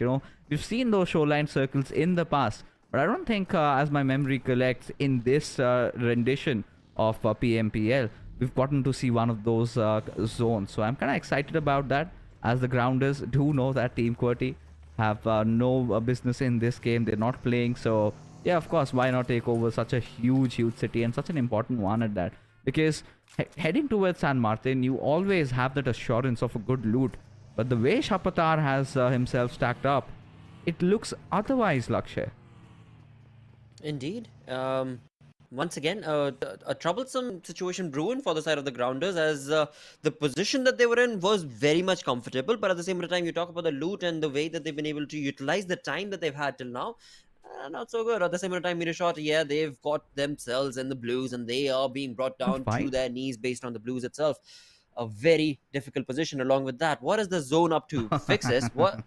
Like, are these teams supposed to be getting into a battlefield that's going to be played out in the water, or what? Because the majority of it this time going to be favoring water, as of course Metershot, the late rotation that they tried, R3D were patiently waiting in their own spot, has been spotted out. Oh wow! Invisible Destroyer getting destroyed. That was that's just the part of the game, right? That is part of the map of Miramar, most certainly. It's all about the mysteries, right? Such a huge map. You need to find out those mysterious rocks, the invisible ones. And he decided to bump to one. So I think that's possibly what could have happened. But R3D, I mean, very good read from their side, anticipating that Metershot Sky tends to rotate a little late inside the circle, did capitalize on that. And like we've been discussing, right, this could be that southern circle that we've been talking about, Team BABLU going on directly to the very south area, because now they are sure about one thing: no one's going to come and attack from their backlines at the very least. But the way the circle will take a shift, it's going to be interesting to see if it goes towards North Esports' side, or maybe TUF, because all of these teams have a really good position to hold on to. And now Pika going after the players of TUF. Edgar barely surviving, really goes down over there. Little bit of an extension coming from his side, maybe wanted to take control over this area, and has been sent back to the lobby. Oh, that was not a good push coming in from TUF. But again, the zone is such that these teams are going to be forced to take on against each other. The teams that are making the rotations right now, they are going to be spotted out. And that's exactly what sadly happened right there for TUF's player, as BABLU had already made the rotation towards the southern side, and they knew that there's no flank angle they need to worry about, but only up front. And that is where they were able to capitalize against Edgar's elimination point. But as of now, of course, TUF still left with a 3-man squad. They do have a control of a compound, so nothing taken away from them just yet. And they have the opportunity to convert 3X's position against them, as they are making a lot of noise in those vehicles. They are going to get closer and closer, but along with that, a third-party approach once again from R3D as they take on TmW as M7 goes down. Now this is getting interesting, because Big Boss, he's also been dealt with. Now R3D, we've been talking about it, right? They've been high on their confidence, as even the likes of Team Magnus getting that one finish over here.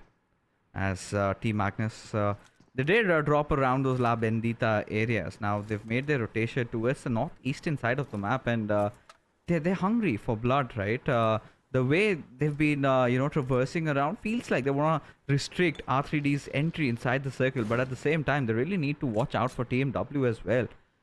Did manage to get one, but 452 Esports, the grounders rotating right in front of them. Piro needs to take him down, and fails.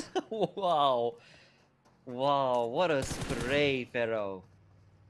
Oh, that hurts. That definitely hurts. 52 Esports. What has gone wrong? What has happened right there? But look at the shift. Was what we saw right there at the end. And look at that shift, as so perfectly mentioned by Fixes right there. As it moves, the zone moves itself towards Puerto Paraiso, and Team Star finding themselves in the center as of now. and of course North Esports also looking comfortable. But as far as the other teams are concerned, from the western, southwestern side as well as the northeastern side, all of these teams are going to be hunkering on towards the position of Team Star. But as they do, they have to worry about their flanks, and that's exactly what we're looking at on our screens, where R3D is still not done taking on shots against Magnus. Oh yeah, and that's a whole different fight that's going along. So many teams around that northern cluster, and it's going to be so difficult for them. But now it's such a good game for Team Star. They've been lucky as the circle has gone at their direction twice. Now this is where it comes down to, you know, convert that luck into skill and get that chicken dinner, because they're in perfect position to engage in fights. All they need to do is select and pick their fights accordingly. 3x Esports, they're also trying to traverse and make their way in from that southern belt, but Mani has managed to get the better out of Kurama, and I think we do see Mani for the first time today in the evening, because I haven't really seen this player playing. So, you know, Quraysh Esports resorting to one of their substitutes as T20 Regicide. They have decided to take over the southern side of the map as Team BABLU. Span gets the better out of 52 Esports. Firo getting taken down from the lobby. Pain has been taken off from his vehicle, but look at Tyrant. He's a little scared, he's a little worried, because now 52, or rather the players of 3x Esports decide to push at his direction, and Mary would be the one who sings that lullaby of death and sends him back to the lobby.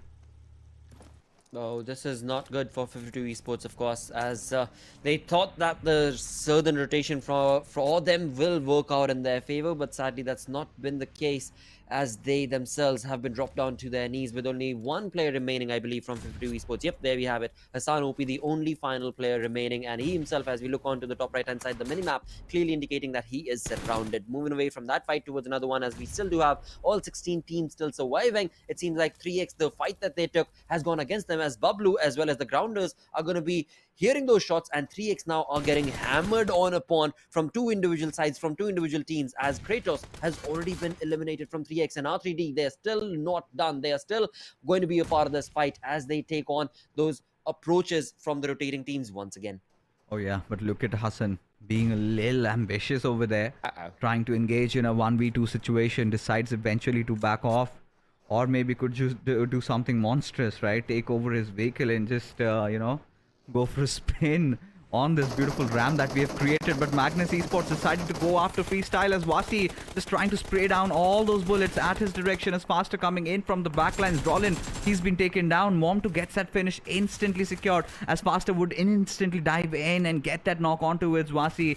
It is trades being held left, right and center, as Mom2 decides to charge in at Faster's direction. Also gets that beautiful knock, as Freestyle keep on falling down one after the other, as Magnus, even despite the fact they've taken quite some beating, they still managed to see things through, as Sad Boy from the Faulty Devils will get the better out of Thor from TUF, as fights, they're just happening all over the place. Oh, they definitely are. This is the southern side that we're looking at right now from the zone itself. The teams making a rotation from the southwestern side, as we of course do have I8 hunkering down and holding on that position. The first blood being drawn, at least for the side of I8, is going to be now, as 14 teams remain. TUF going to be in their crosshairs, as TUF have also tried to capitalize on situations for themselves, but sadly, again, the points they have been able to accumulate. Elimination points have been theirs for the taken for TUF, but the numbers for side of TUF have dwindled down, that's for sure, as they are not looking good. At the same point of time, I8 now making their presence felt with all 12 teams remaining. They find themselves at the edge of the zone with Freestyle's final players are buff, taking on shots against Magnus's Zen. Now, Faster, I believe, is going to be the final player from the side of Magnus. Yep, he's going to be the same as 1v1 situation between FS as well as Magnus, as Faster's going to be a little too fast for Zarbaf to be able to respond, as Faster with the UMP is going to be eliminating Freestyle. Thus remaining are going to be 11 teams. But again, numbers advantage favoring Team Star. I8, North Esports still part of this entire saga, but Magnus Faster, he's making a bit too much noise, and Quraysh Esports' Hasni is right there to, of course, greet him with his Carl spray. And there goes Magnus's dream of getting this chicken dinner. Oh, of course. I mean, it has been taken away.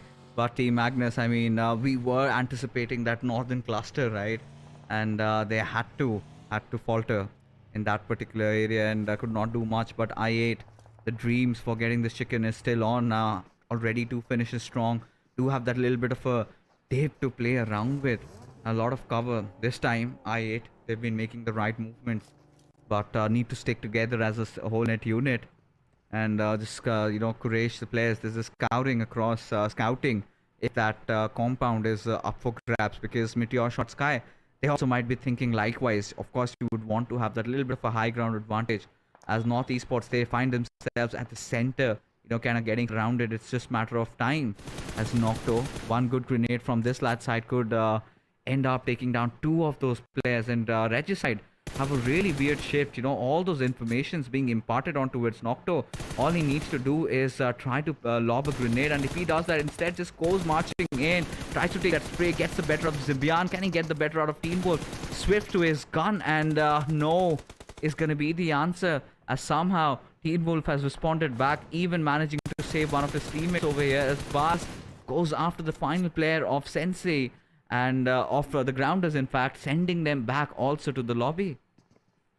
Oh, Regicide, if only they would have had that utility right there. At the same time, of course, Abbas is trying his level best to be able to capitalize on the information that he had, and in doing so, BABLU is going to be brought down to, I believe, a two-man squad. Yep, that is correct, as we do have Pan remaining right here. But again, Regicide's fight is still not yet done, as from one player to the other, as Fix has so beautifully mentioned, they are spread out so perfectly. They've got the information relayed, and now BABLU is the one that is getting hampered on upon from Regicide's one player to the other, as that perfect nade can be seen being drawn against, of course, Pan, and now Pan is going to be dropped down, and thus remaining is going to be one final player. That's going to be Wolf, I believe, in the backlines, and for that, I8, I believe, are going to be waiting as the zone makes another curveball shift towards the players and the compound of Team Star, with 7 teams remaining for now. What exactly is I8 going to be doing? This is going to be a late entry for them, but where exactly is the opening that's going to be available for them?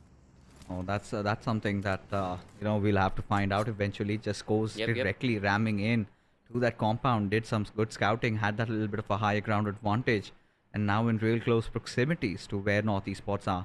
Amer, he's going to get himself back on his foot, but for now, this is where North Esports really need to understand that this is one of those games that they can really capitalize upon, get that even chicken dinner that they were looking out for. Team Star Esports looking pretty strong, pretty stable, or have all 4 of their players alive. Hasni is just being peppered down with all those bullets coming in from God Fury's side. If he had a scope over there to work around, even a 2 times, maybe a 3 times at the very best, I think Hasni could have already been a dead piece of meat. Definitely. For Team Star, this is looking very much in control as far as the game itself is concerned and the zone itself is concerned. On the other front, for I8, now this is going to be a very important fight that they need to push through and, of course, make their presence felt and utilize it for themselves. They've only got 2 elimination points for now, but, of course, when it comes down to the position that they're in, they're jumping in from the the western side of the zone, and that for them is going to be favoring them because they're at the edge. At the same time, BABLU's final player does get eliminated, and now Team Star, they are at an advantage. They've got themselves split up. God Fury is the one who's up on top on that ridge and going to be able to spot on his opponents. At the same time, of course, his teammates are down in the compound who will be able to thrash any moment any opponent tries to push themselves against their compound. As of now, of course, I8, they seem to be in a bit of a trouble as Ghost has been spotted on. Avenger OP from North Esports is going to be utilizing that Scarrel to his advantage and tries his level best to take on those shots. Was able to damage Ghost, but to no whale, as of course he's going to be able to get that. Well, again, I shouldn't say no whale because again the vest is going to be damaged, the helmet is going to be damaged for Ghost, so the next fight for Ghost is going to be that much more difficult to convert all by those. At the same time, we can see I8's Ghost is the man from I8 who's trying to go ahead and scout out and also be the flank for the team. Should they be changing the strategy for now, because again the entry in the zone is what they're trying to focus towards, but it is looking tougher and tougher minute by minute for I8. Yeah, at least for now. I mean, look at Sultana, Metershot Sky trying to push in from the backlines, but they have to get inside the circle somehow. As Avenger just waiting behind that little cover of that window, as now things are getting really exciting, interesting. In fact, Ashad, his position could have been given away. Quraysh Esports survived with just money, and Hasni, they also have to get themselves inside the circle as Baz manages to get a knock on towards Avenger, and could be that opening that Regicide were longing for so long. And Roshan gets the better out of Ghost, but here comes the push. His position has been compromised. I8 know exactly where he is, but right now Ghost, he's been taken down. Someone needs to get that res onto him as he's getting chipped down by the players of I8. That is going to be Roshan as I8 decide to infiltrate inside the compound. They might find Amir in the process. Amir does take a massive amount of damage, and so does IQ as now he's just administering that first aid, and once he gets done with it, few more grenades are going to definitely follow as Blade lobbing that grenade into perfection. Does manage to find Amir, does finish him off as well. But I8 also need to understand that Roshan is at the top. In fact, in a little bit of an elevated situation. He needs to get spotted down, and there you go. Indeed does get, as Uzum has also managed to find a knock on his direction. As Goose, there was no chance that they could save him, so they have to let him go. But I8 are in a pristine position right now to contest for this chicken. Absolutely are, but same can be the case for Team Star as well, because they've got all 4 players, they've got a lot of utility, and they are patiently waiting. At the same point of time, the conversion is what any team is waiting for against Team Star. Now again, for Team Star, if we look at the way they've got themselves spread out, it is going to be a very difficult conversion for them, because if at all one of their players gets spotted and goes down, there is no way that a revival can be pushed from the side of Team Star. But it seems like Team Star is not interested in that, because Miracle is going to be able to push against that opening from Uzum as I8's Uzum does go down. But of course, the revival is going to be there. Hopefully, it will be there. As of now on our screen, of course, Team Star taking multiple fights. From the other side, it's going to be Usma from Team Star with the UMP in his hand, going to be pushing on to the advantageous position that he had as he was able to bring down Metershot's one player. And now Ash bringing in that Molotov. Sadly, it's just a little too late, mate, because he's going to be in front of you. He's going to be on top of you, and just easily, just like that, Uzma with only 3 bullets left in his UMP is going to be able to eliminate Metershot right there. Now shows how deadly this weapon can be in those closer ranges, right? Yes. Knew exactly what he wanted, and it's so difficult when you're just pushing alone, right? And that is the kind of confidence that is oozing out of Team Star. And this time they're making sure they want to settle at nothing other than a chicken dinner over here, as IQ is taking some damage and pretty much will patch himself up in no time. But this circle shift also favoring the lads of IQ. Maybe Lakshay, you're just a few finishes away from getting your prediction correct. I8 could have this in the bag, as Regicide and NmwEsports might fight it out against each other just on the very edges, as Amani gets the better out of Sultana, trying to restrict their entry inside the circle, but he himself has to make it 30 meters inside the zone without any vehicle. So hence the smoky trail has been built up, and that is where they're going to be, you know, traveling their way in. But this is where I really felt that Uzum should have just peeked out and lobbed a few more grenades, because had he done that, could have gotten some decent amount of damage being dealt out to the players of Team Star, as Sultana and Miracle both will have themselves up to good HP. As now it all comes down to who the circle favors next. I8 in one of the best spots right now, played out of his cover, but still has a little bit of a ridge to play around, as Quraysh Esports, they yet to make it inside the zone. They have still about 20 meters to cover for Quraysh, of course. At the same time, for I8, I don't think they know where Quraysh Esports were, and therefore they're being a little too quiet. And now that perfect approach that you were talking about is being pushed on from Blade, of course, as we do have NmwEsports as well as Quraysh getting eliminated. 3 teams do remain. I8 with a 3-man army. Team Star have already lost one of their players, but Miracle, of course, is going to be rescued from Sultana. But this is the opening that Fixes was mentioning for I8 to once again be able to capitalize. They've been able to hunker down this position and take down the players of Team Star. But in all, Fixes, as you were mentioning about that prediction, I am worried about R3G. Throughout the entirety of the fight, throughout the entirety of the battleground fight, they have been bringing third-party approaches again and again. And that is something that, of course, I8's IQ big level play is ready for exactly that flank from the side of R3G. But at the same time, will this numbers advantage take on the perfect story for Team Star, or could it be I8's journey in the making for this chicken dinner? I mean, the way the circle has been formed, I think it's sort of in the no man's land. Team I8, well, they've got one of their players, but this is going to be a really crucial one.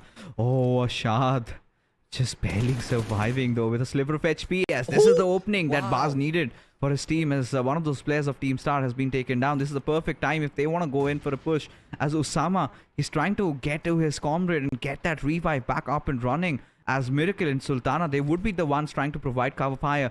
A perfect opportunity for I8 to really try and go in and get the job done. But Regicide, you know, it's really impossible for them to make it safely into the covers of the circle, because the way they've built up the smoke path, the moment they decide to step out, this is where Uzum, he's gonna strike, and there you go, Ashad getting taken down, but Uzum getting a little too greedy over there as he gets picked off by Sultana. And now Blade somehow needs to hold the fort, because Team Star, they're going in with the push. They know that this could be their game, and now IQ, he's gonna get that revive and also make sure that I8 get the chicken, as Blade, he's being pushed upon, and it is gonna be Miracle at his direction. Is his position compromised? That's the big question, as Sultana deciding to push in. Blade has been spotted out, and there you go, the push does come in. Miracles, however, gets that beautiful knock secured, as Star, they're on a whole different run altogether. Uzum has been brought back to life, but I8 do have a fight amongst them, and they have a fight on their hands. But now IQ and Uzum making sure they have that crossfire angle, but Sultana comes from the backlines as Star somehow take that beautiful chicken dinner to their name with a lot of number of finishes and elimination, 9 to their name, and on the overall rankings they climb to the 9th spot. And this is so perfect for these lads. Got a chicken dinner yesterday, got a chicken dinner today, and they are not looking behind. They definitely are not. I mean, this, we have to admit, the way Team Star were brought down again and again, the 4-man advantage was just taken down so many times, but they did not deter. They tried, and every single time were able to get that revival on their teammate. All 4 players stood together and tall, thus capitalized on every single fight that was forced upon them. In all, of course, a very good conversion for Team Star, but at the same point of time, I have to be blunt about it. They had the zone, they had the compound. Yeah, and I think and they took the prediction away from me. Oh yeah, that's what hurting you. That's what I'm salty about. I mean, not that they got the chicken dinner.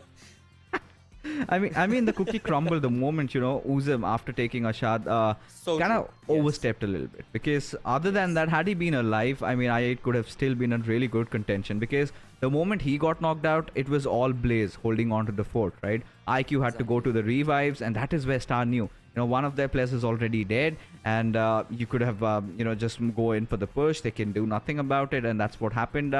Ladies and gentlemen, of course, we're going to be taking a short little break. We'll be right back with the post-game analysis.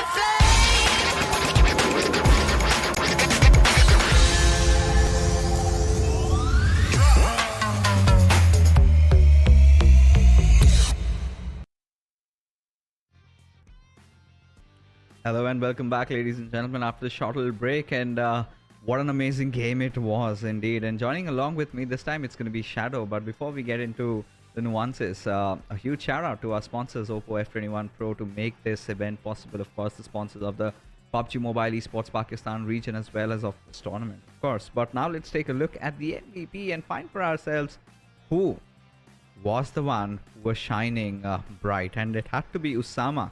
The way, the kind of grit and determination this lad showed, and deserves the MVP. 100% Shadow. Look at the healing down.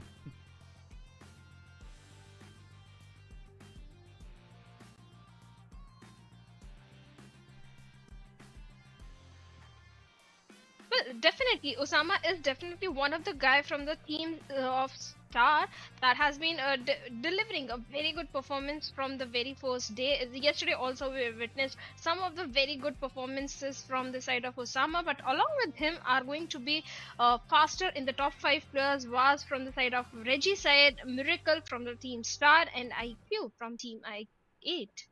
Yeah, I mean, was quite an eventful game though. I mean, the way Circle shifted towards that southeastern side, and I mean, it got really messy towards that very end. But I really liked some teams, and especially I loved how Regicide played this one out, right? Having a beautiful split. But as we take a look at the match rankings, Team Star taking over that Puerto Paraiso region very early and very quickly, and the Circle shifting right at their foot. really helped them out. But I8 getting that second position will somehow instill a little bit of a confidence that was missing. Could have been their chicken dinner, 100%, no caps at that. Goose getting picked off early on, and then Uzem a little overambitious and getting picked down out there. So those were the few things that really concerned me. But Team BABLU getting that fourth position also. And as we take a look at the Oppo moments, right, it got really bloody right from the very start, right? Magnus going after freestyle, and somehow they still managed to come out through. Certainly, Magnus, they had a very good outing in the match number 1 as well. Regicide is one of the team that is picking up fights, in fact good fights I'll say. Every time in the circle they are in a position, advantageous position against so many teams, but the team that stole all the glory was the players of Team Star. But I8 have to agree, they had the circle's advantage. This was the southern circle and I8 likes dropping in Los Leones, so this could be the reason they were having a good performance, because yesterday I8 was completely missing.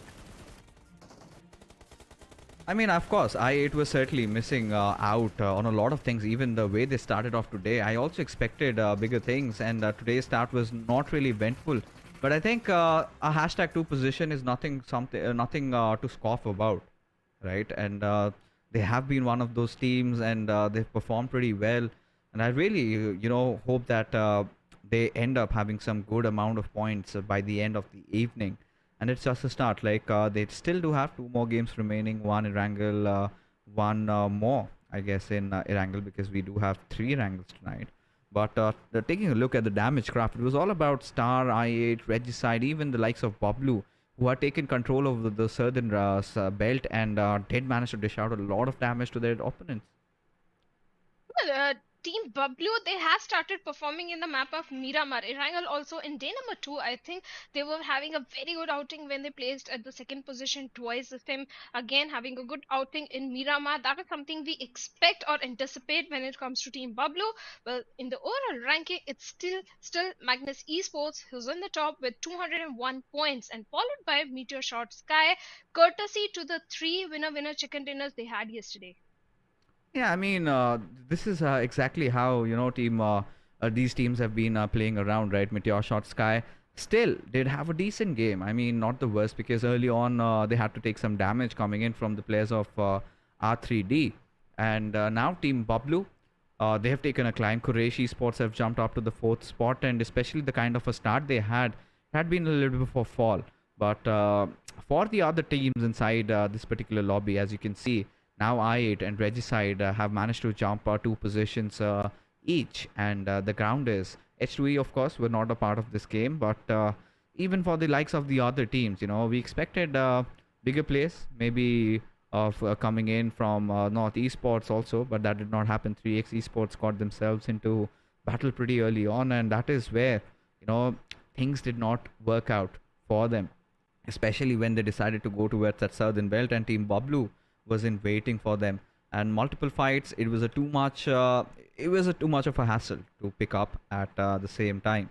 So as a result of which, they also faltered. But what a game for Team Star, right? We love these circles, especially when we were sort of anticipating the zone to be somewhere around Los Leones, maybe north, south, east, west, but directly goes into Puerto Paray. So that's the kind of a curveball it hit, and Team Star being the ones well prepared. But towards the end, we saw I8 having a good advantage, but they could not really capitalize, as a result of which they lost out on that. As ladies and gentlemen, we take a look at the schedule over here.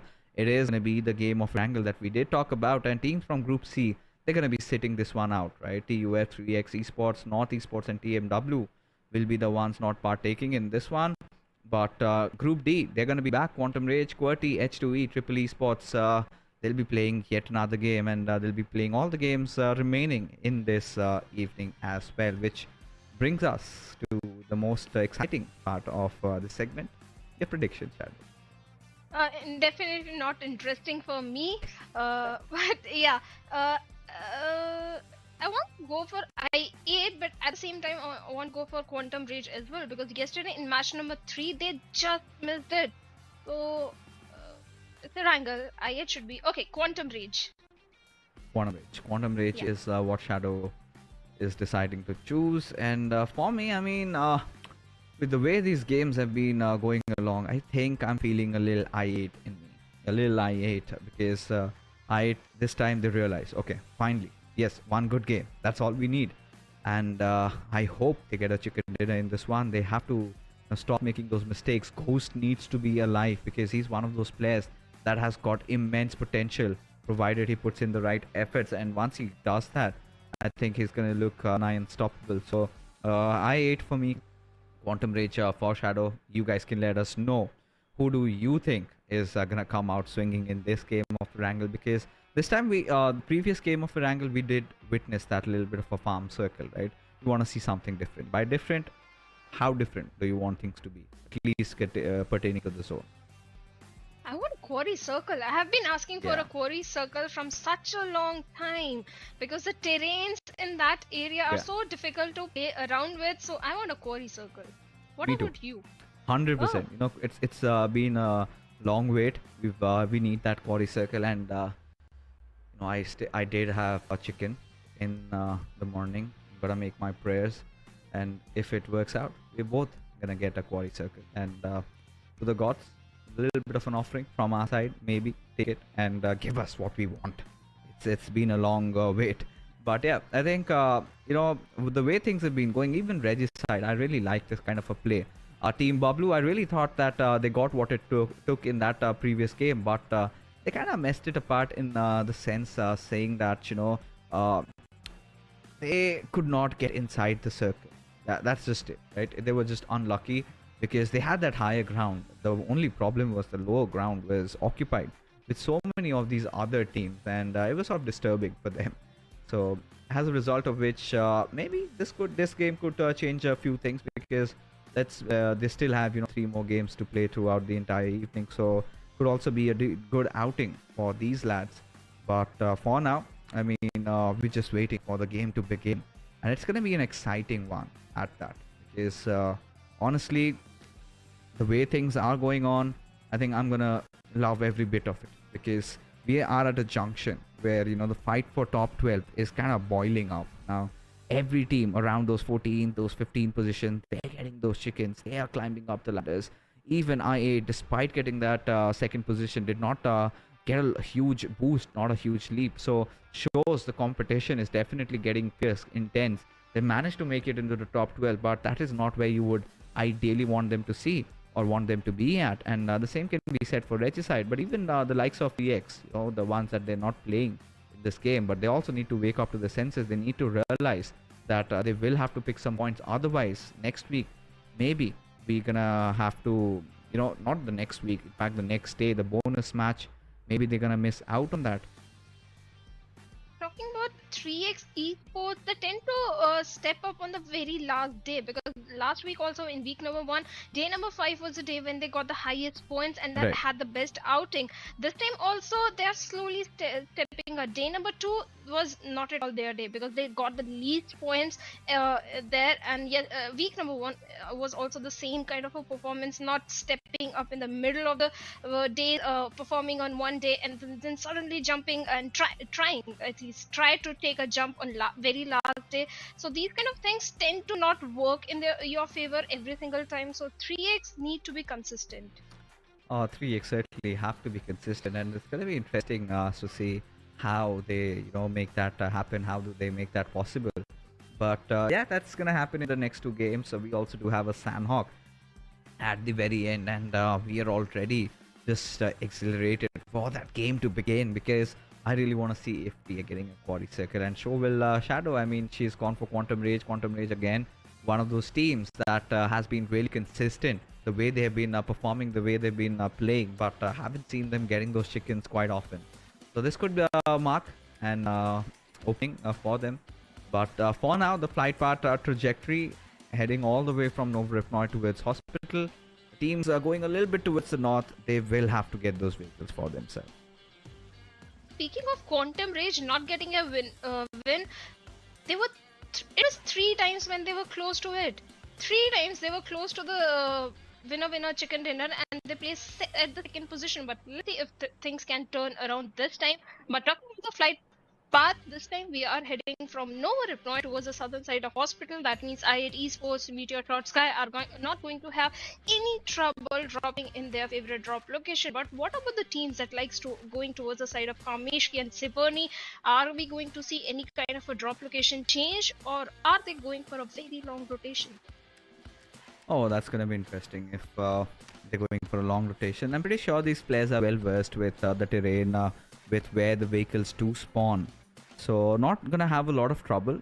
Though I8, MS Sky, both dropping off towards those Novo and Sosnovka respectively.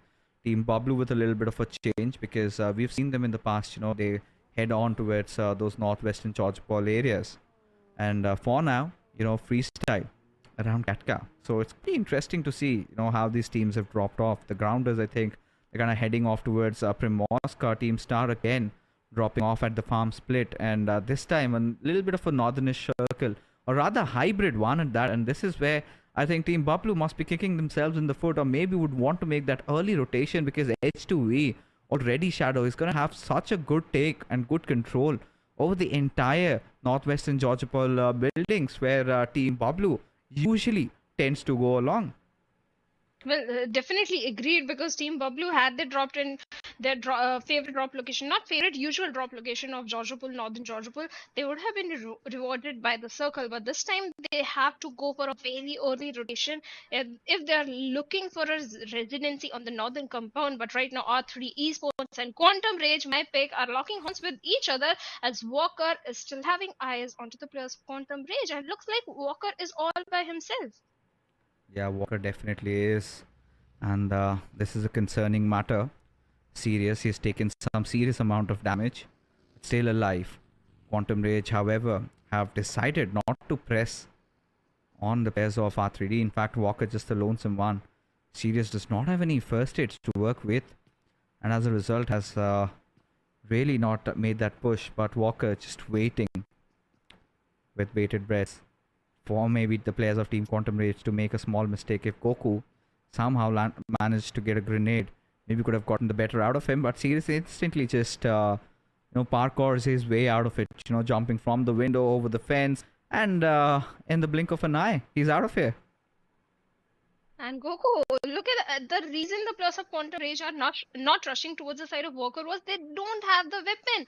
They just have the crossbow and the shotguns, and they don't know which weapon Walker is having. That could be the reason, but let's see. Walker, well, whatever the reason was, Walker is a happy man as he's walking out of this fight alive, and he can regroup with his teammates. But talking about the other teams that are heading for a very early rotation are the players of Team BABLU. Well, a good decision, but the split they are having, they need to be a bit careful. But on the other side, the eastern side is where my concerns are, where majority of the teams are present, and Team TmwEsports are on the periphery. They can gatekeep all these teams. Oh, they certainly can. And right now, well, Ahmed with the Fall Devils, they're kind of making their way inside the circle, and they've got to deal with the likes of T20 QWERTY, right?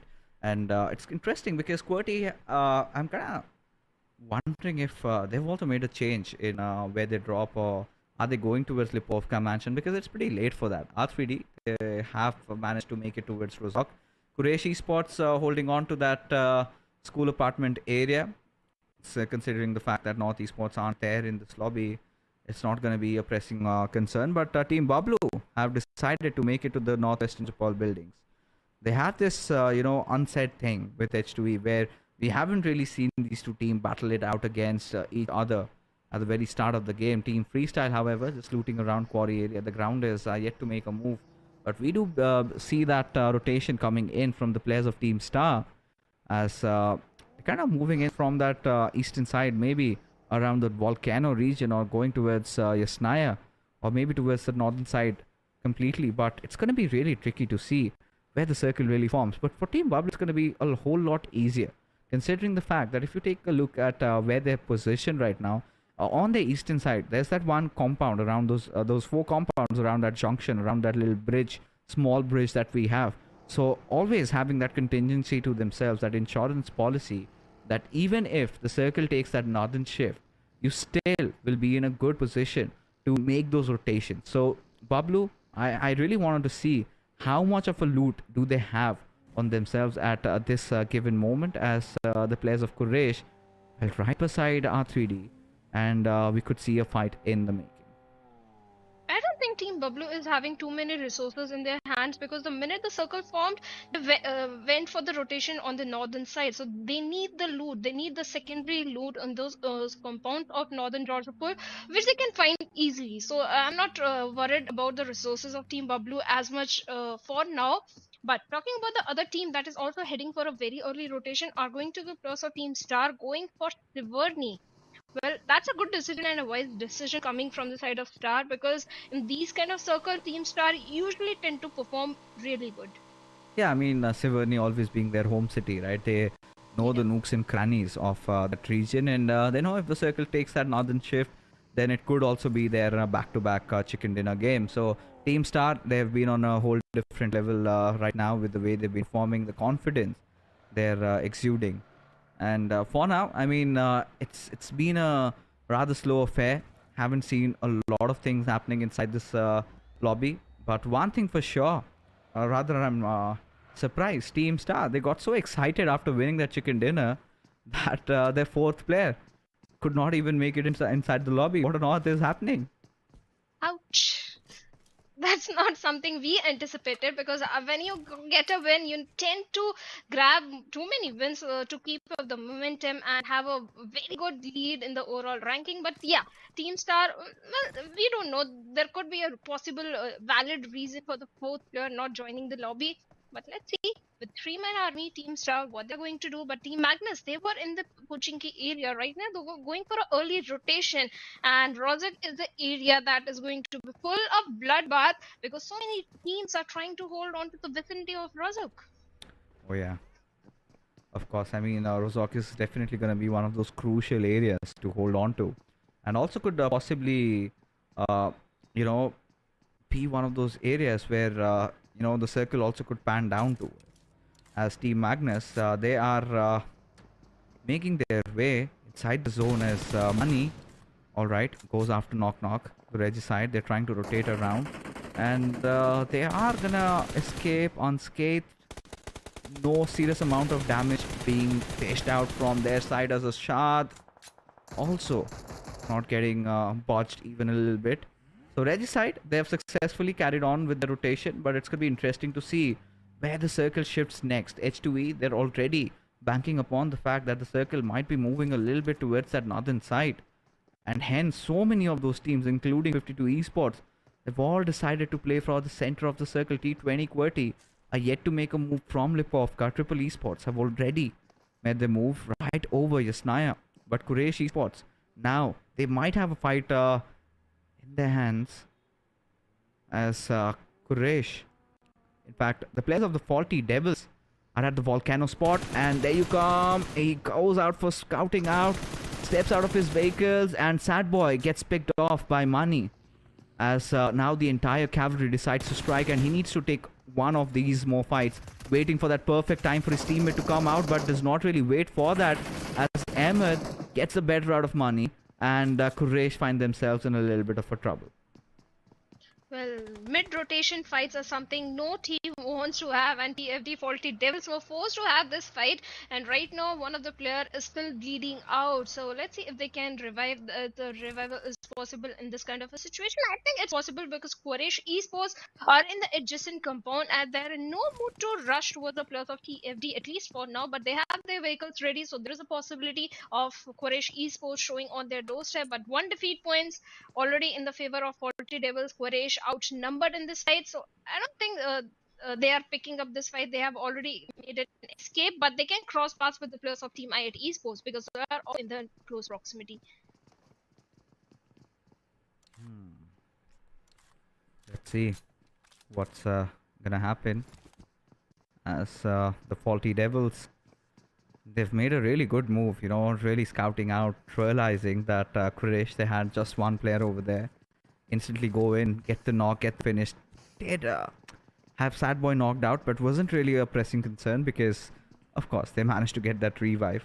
As Quraysh Esports have no funny business, because they're now around those cool areas, and this is where I'm starting to wonder if they really made the right choices over here.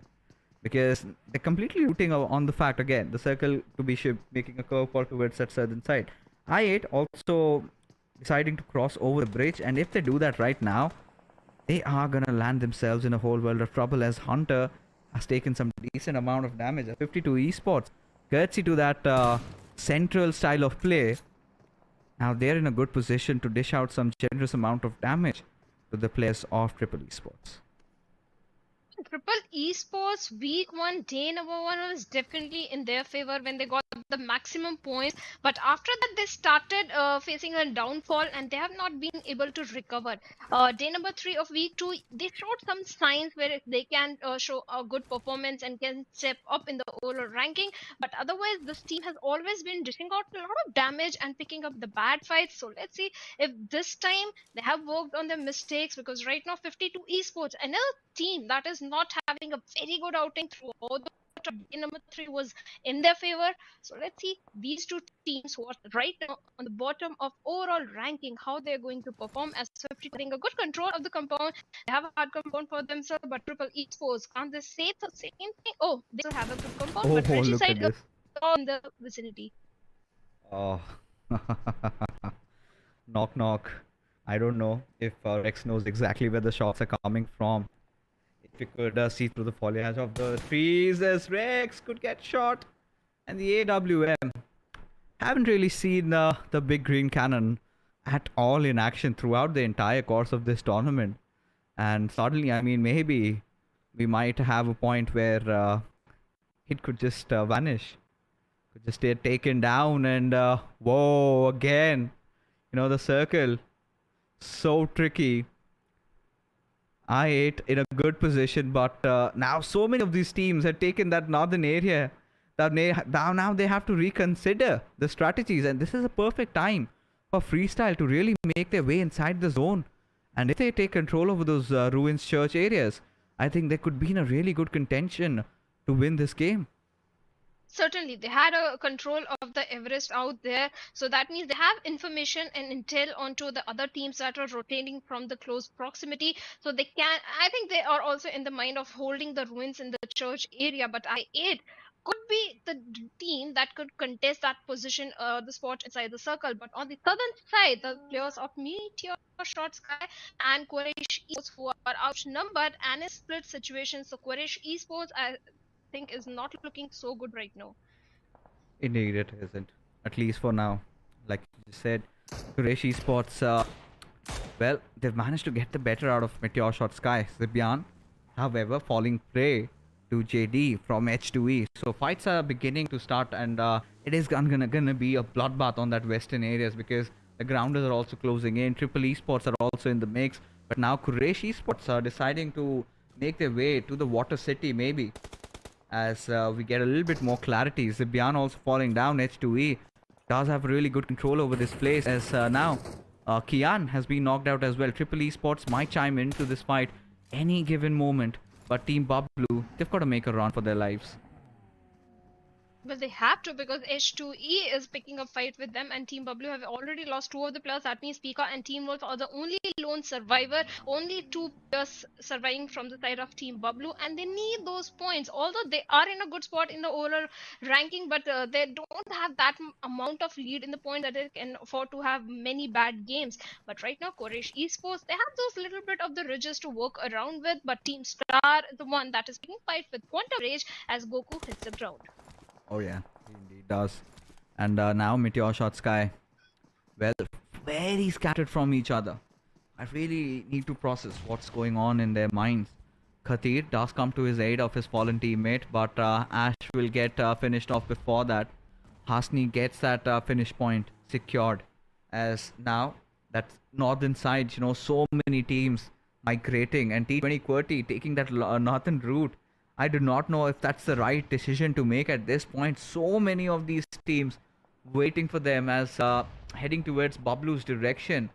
And I don't know if it's going to work out well and fine. But for now, we do have Triple Esports deciding to take a fight against the lads from H2E. And Assad gets a beautiful knock on towards Rex. Needs to patch himself up, as JD needs to get that nade connected. But from backlines, it's going to be the players of Team Magnus who are trying to poke them And as you can see, the circle shifting and favoring the lads of the grounders. Even as a matter of fact, Team Magnus also having a really good position. But now this is where TmwEsports decide to push in at H2E's direction, where Kian is trying to go in for a retreat. Can he make it into covers at the right nick of time? Yes, indeed he does.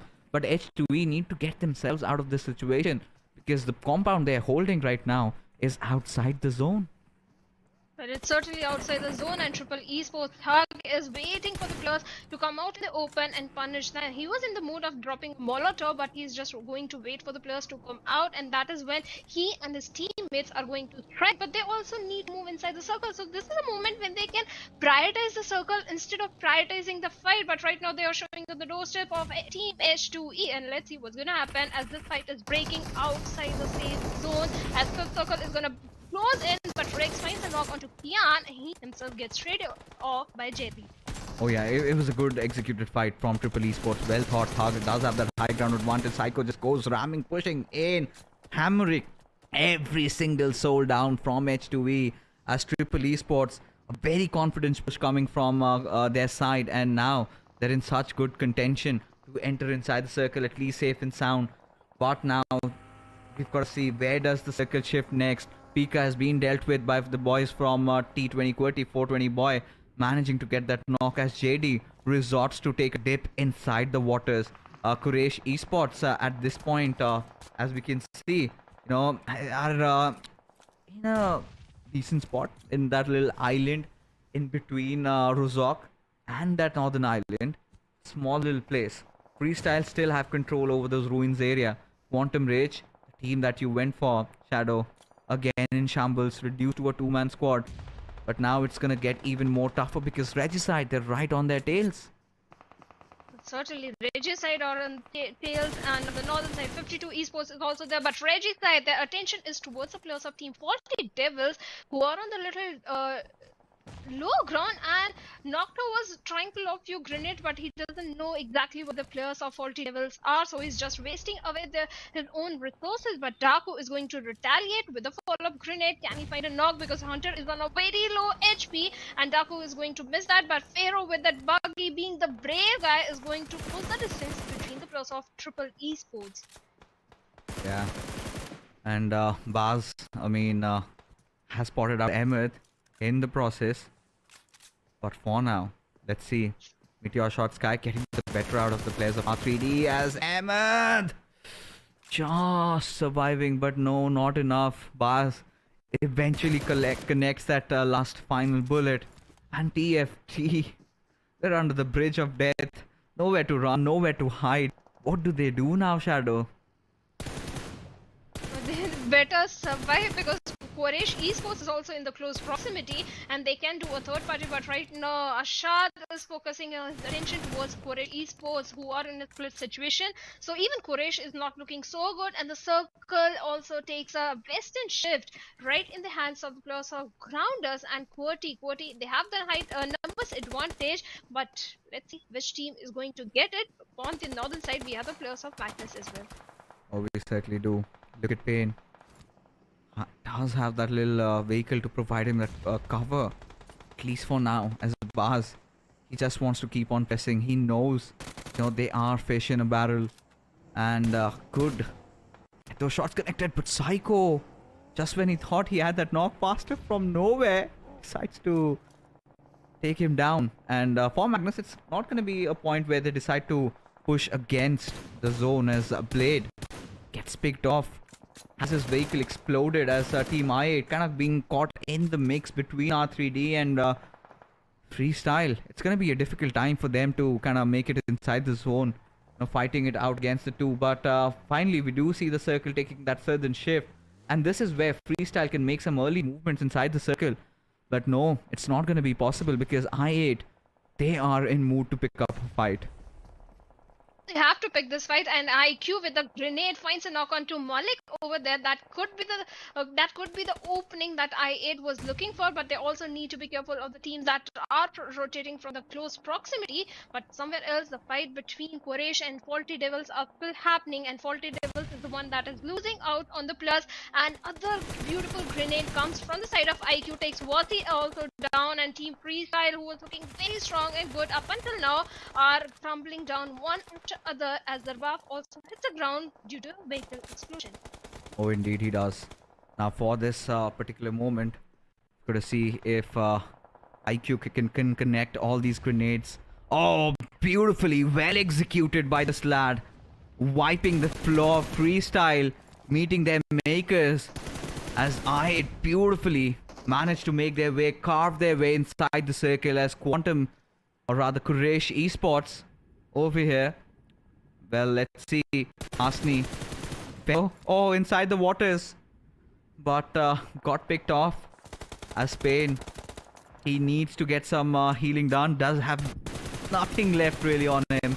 As Clown stepping out of cover. Will get the better out of Pain. Would want to secure that knock instantly. As Quraysh, 7 finishes strong already. But that's all that he could get. As he gets knocked out, picked off, as Sardarji needs to come to his rescue, to his aid. But look at this. The river almost turning red with blood. So many bodies just getting buried. As I8, they've taken good control over this circle, and seems like this could be their game to lose, Shadow. But no, Drolin spots out Uzum, and this is the perfect time for Team Magnus to really resort to a push. But it's going to be a little tricky affair with so many of these teams inside the water. It's getting so much more exciting now. Certainly is, because I8 they have been looking very good up until now, but right now, like you mentioned, one of the players has already been taken out and is bleeding out. Looks like there is no chance of a revival. No, there is a chance of revival, and he's again back on his page. 52 Esports, Quraysh Esports are the teams who are the fishes in the water, and along with them are the players of Team R3D as well, Triple Esports, so many teams. This could be the game of grounders as well, as long as they are able to isolate the fights and pick the few players. But Thug is a guy who's picking players right now. Triple Esports, let's see how they are going to move inside the circle, because this time if they're giving away the position, they're also ruining their chance of moving inside the circle. Oh, look at this. Destroyer finally brought down, sent back to the lobby, but Thug, his position has been given away. Let's see what really happens. Voltrucks at a sliver of HP needs to deny the entry of all these other teams, making their way inside the circle. I8 again very well split apart from each other as Daku decides to push in on the players of Quraysh Esports. Clown on really low HP but gets traded off by Sardarji. This is where Joker needs to come to his rescue for his teammate, but that's not gonna happen as Quraysh still somehow successfully managed to get the better out of them. But just when they were trying to get in those revives, I8 come in from nowhere, get that finish secured. But now the biggest hurdle for Team I8 is going to be in the forms of Team the Grounders, a team that has not been at the best of their form lately. But this could all change with them getting this chicken dinner. Still have all 4 of their players alive. Goose somehow needs to hold on to the fort, needs to make sure that he defends off this attack all by his lonesome, realizing that this could get really messy. Caves up on that little higher ground. It was an important spot for I8, and this is slipping away from their hands. Well, looks like it is slipping away, but let's see. They have the confidence, they have the firepower. Being outnumbered, the thing could turn in their favor if Team Grounders and Magnus Esports decide to pick fight with each other. But no, it's I8 who is grabbing all the attention as Drolin is cooking up another grenade and is bleeding out. That means IQ, he's a lot on his plate. He has to survive Magnus, he has to give revive to his teammate, and the smoke is not helping him out at all, because that smoke is giving away his position to the players of Grounders as well. And I8, well, looks like things are not working for them, but things are definitely working for the players of Magnus Esports, who managed to take the control of the circle from the hands of I8. Nasty again. Some bad decision making coming in from IQ, splitting their players, taking the brunt. Now it all comes down to Ghost, but Magnus, they're in such good control over this entire game. Ghost on really low HP, as now he's just been caught in the crossfire between Magnus and the Grounders. right at the very center. What does he do? Has nowhere to run and hide. Just has to wait to meet his makers. Has to stay in hiding, trying to play for position point. But finally, Ghost gets picked off, and the Grounders did manage to get that first finish. Finally, 25 minutes inside the game. But Magnus, this is a team that comes with driving momentum right now. As Mr. Black gets finished off, it is going to be a 3v4 situation, and Sensi, he's got to push in from that blue out there, taking some massive amount of damage as Finisher gets that knock again. Siu also getting picked off almost as Sad Boy, there you go, gets taken down. Siu also falls, and there you have it. There you have it, Team Magnus get another chicken dinner. Wow, this team, they do not seem to stop at anything at all. 12 eliminations is what they have secured, and they have done it in style. Again, Team I8 had the possibilities of getting that chicken, and all they had to do was stay together and not understanding that fact, rather than deciding to go for splits even when there are 3-man squad. And that really backfired, and Magnus sticking to each other, helping each other out. They did not have the zone. They made their way into it, carved their way into it, took those fights. Uzum again being out of his position, and that is where, and that is how he got picked off, and hence that beautiful, beautiful chicken dinner. Well, certainly they fought with tooth and nail, and they were rewarded with 15 points and good defeat points as well. But Grounders also have to say, yes, they are not able to get the elimination points, defeat points for themselves, but the way they are performing in this week, they are getting good placement points so many times. That is helping their case in the overall ranking. Yeah, that was amazing from there. So at least progress made in the right direction. Ladies and gentlemen, that was all about game number 3. We're going to push for a short little break. We're going to be back with the post-game analysis. This one.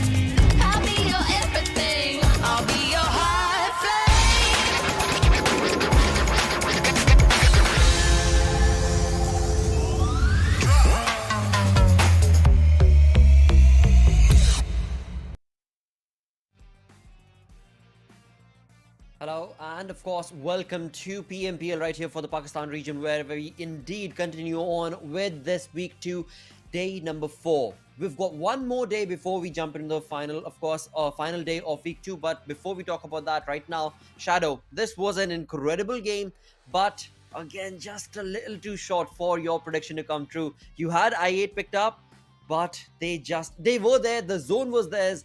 But again, from nowhere came in Magnus, swooping it away. Let's also, of course, along with that, talk about the MVP right now in favor, of course, Magnus from Doran.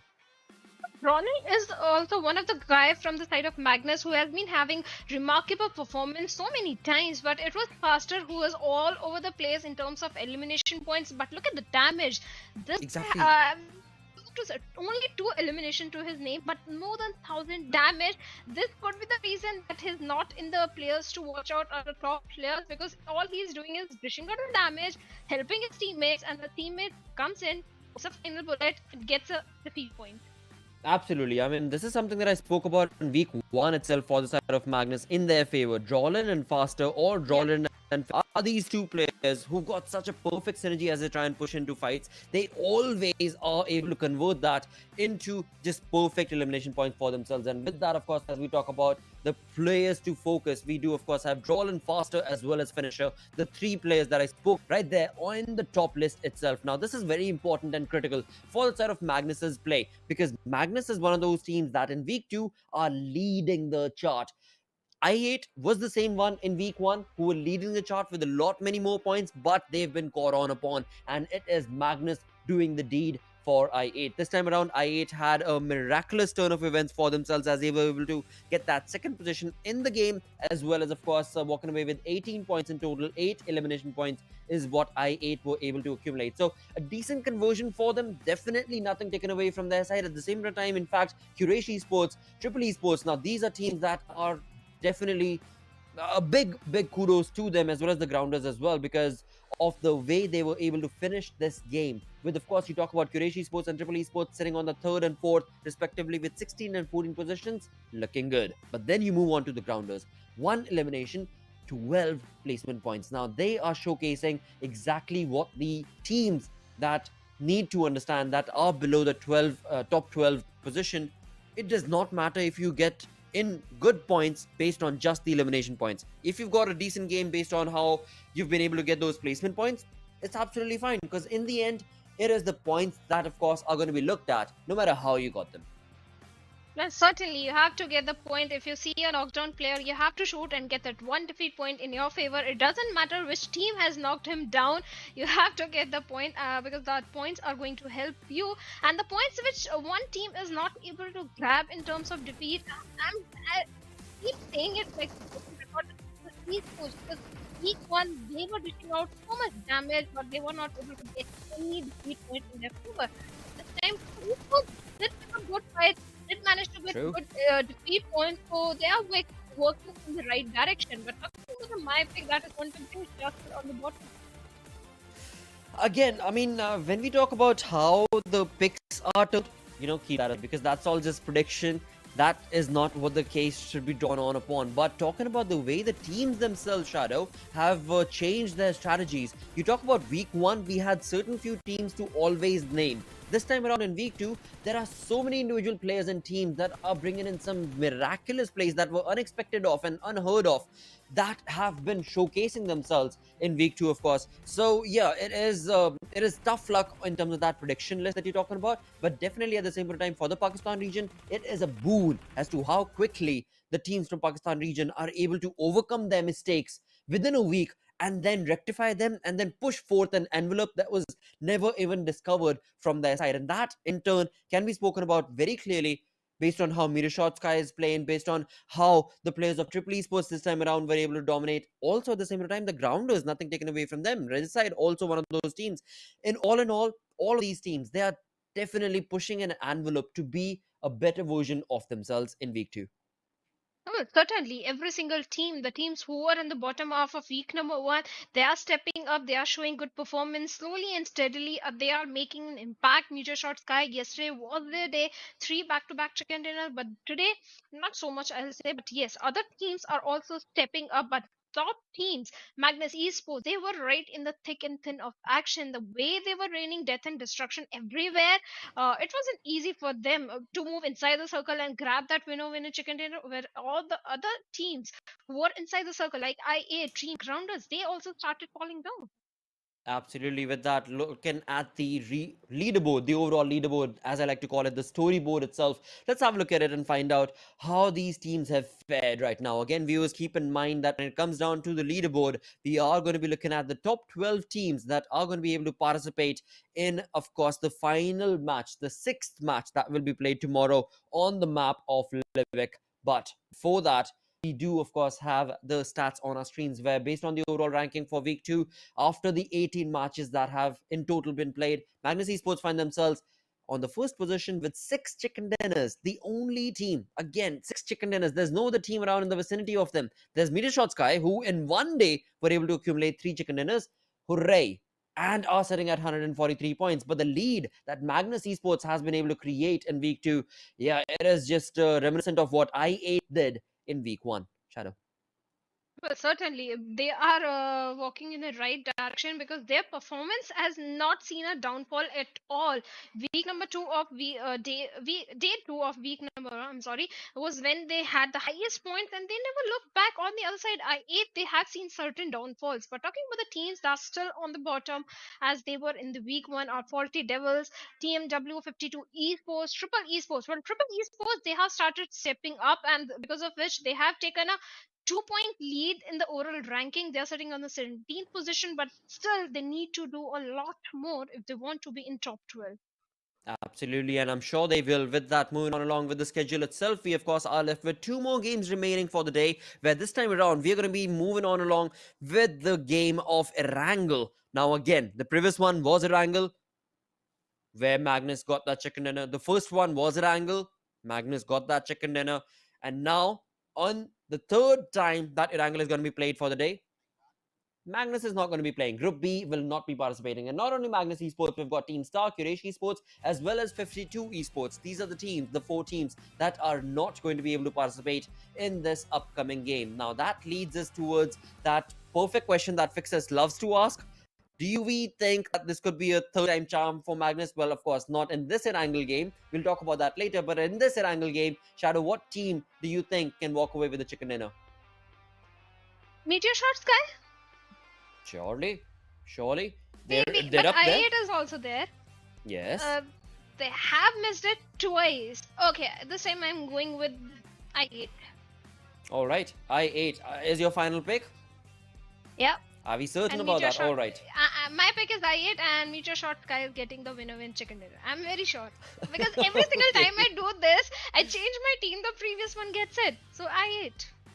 All right. Well, don't take it to your heart again, because these teams, they're bringing in their level best performance, right? That is what we know for a fact. And this time around, of course, Group B is not going to be participating, viewers. So that means, of course, Magnus Esports, Team Star, Quraysh Esports, as well as 52 Esports will not be playing this upcoming game, the second last game of the day on Erangel. So, of course, you do let us know what team are you going to be picking. But for me, I do believe that this time around, for this map of Erangel, once again, I'm going to go with T20 This should be a team that should walk away with a chicken dinner. They deserve it. They ought to be able to capitalize on it.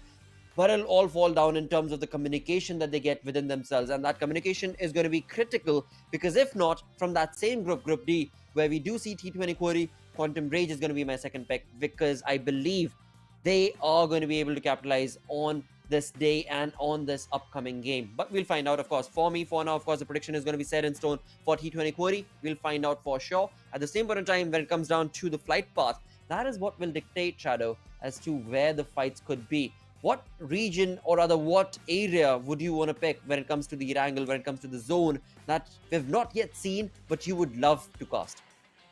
Quarry Circle. I've been demanding Again and again. Circle, request All right. Quarry Circle, because why am I getting it? It's very rare to see Quarry Circle.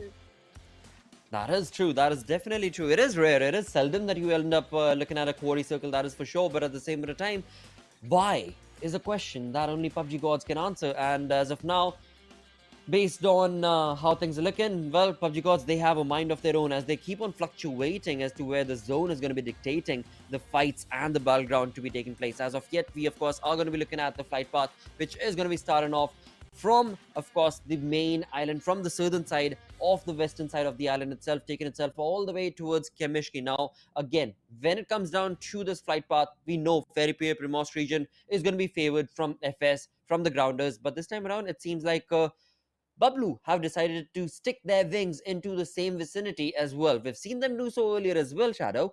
But do you think they can maybe, or rather they should, perhaps, gatekeep this area against I8? Depends where the circle is. If they have enough time to fight outside of the safe zone, if they are inside the circle, if there is no chance of a backstab happening from the side of FS or any other team that is in close proximity, I think they should do it. But talking with the circle, I want... this can be a quarry circle, but I picked I8, so I should be asking for a southern circle. Oh, when I'm going to learn. Well, this is why my predictions never come true. I pick a team and I ask for a complete opposite circle. Well, I8, you better squeeze inside the center of the circle as fast as possible and dominate the lobby and get a winner chicken dinner for yourself. Absolutely, that would definitely be the prayer that you should sing right now, based on how the prediction is looking. But at the same time, nothing taken away from you absolutely as well, because it is a very dynamic lobby that we are casting right here, Shadow, and it is very difficult to be able to predict as to what team will it be. All we can do is, of course, just choose a team and hope for the best, and of course, may the best one win. As of now, we of course do have the players of BABLU who are going to be in close proximity of that bridge. At the same time, Teen Wolf, the man who is going to be scouting out ahead in the first minute of the game itself as to where we will find out. Does he choose to go all the way towards Georgia, or is going to be looking towards the center of the zone itself, where we do have Regicide along with them, TUF and 3x's players a little scattered, but still around in the vicinity. And amongst all of that, it seems like Team Wolf is going to be able to make his mark and, of course, get his vehicle through, as all the other teams are going to be working towards getting their loot segregated and working towards the best attachments as well as utilities for their weapons. For now, the teams that are not going to be favored from the zone itself are going to be Metershot. Of course, definitely we, of course, do have I8. On the other front of the eastern side of the map, we have the players of TmwEsports, T2040, who love to go towards that Milta Lipovka region. This time around, we'll have to see how big a rotation are they going to be able to make. And talking about rotations, look at Quantum Rage's player towards the shooting range in the zone itself. The only one player from Quantum Rage who's going to be in the zone, whereas all of his teammates are at Yasnaya Polyana. So now it seems like he's been called upon, as Quantum Rage's players did notice that North Esports' players did drop down in towards their vicinity as well, near Yasnaya. And now Sirius is going to be traveling and transversing his way outside the zone to get into the comfort of his teammates. At the same point of time, going back to the conversation we discussed earlier, Team BABLU's Team Wolf is able to easily scout out the perfect area for the team to be able to make that rotation pretty much in the center of the zone. They've reached very close to Georgia. Now we'll have to see if they decide to go towards North Georgia, their known lovely drop location, or not. They are heading towards the side of northern Georgia pool right now.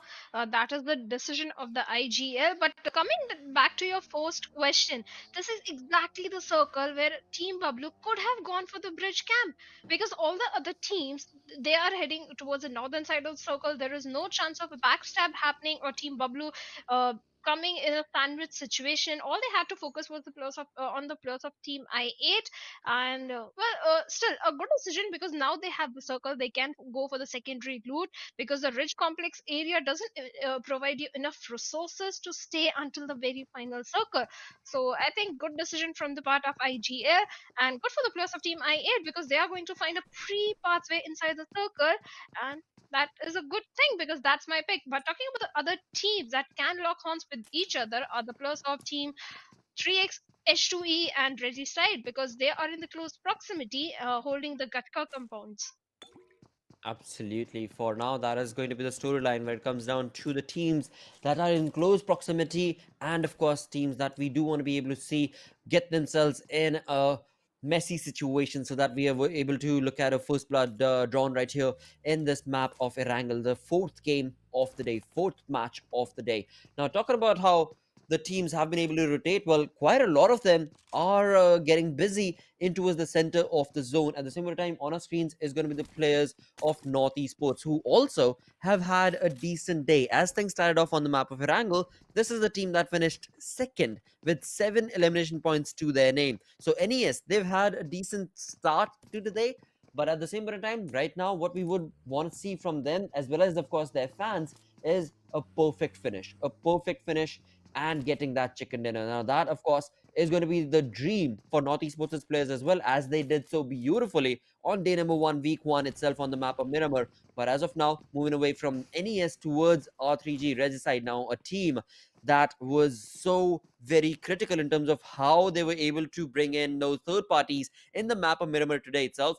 We'll have to see if they can bring that sort of a same storyline as they make their presence felt in the zone. Now, all these teams that we are looking at, they are in the zone itself. They are in the comfort of the zone. There's only a few select teams. In fact, majorly, we've got Metershot as well as TFD, Team Faulty Devils. These are the two teams that I'll say are at the edge of the zone, going to be catching, not in fact at the edge of Blues zone, and are going to be catching up to the Blues themselves, are going to probably get a little bit of damage from that. But at the same time, we've seen that those late rotating teams, they have been able to deliver some really good punches, namely Metershot Sky with 3 back-to-back chicken dinners.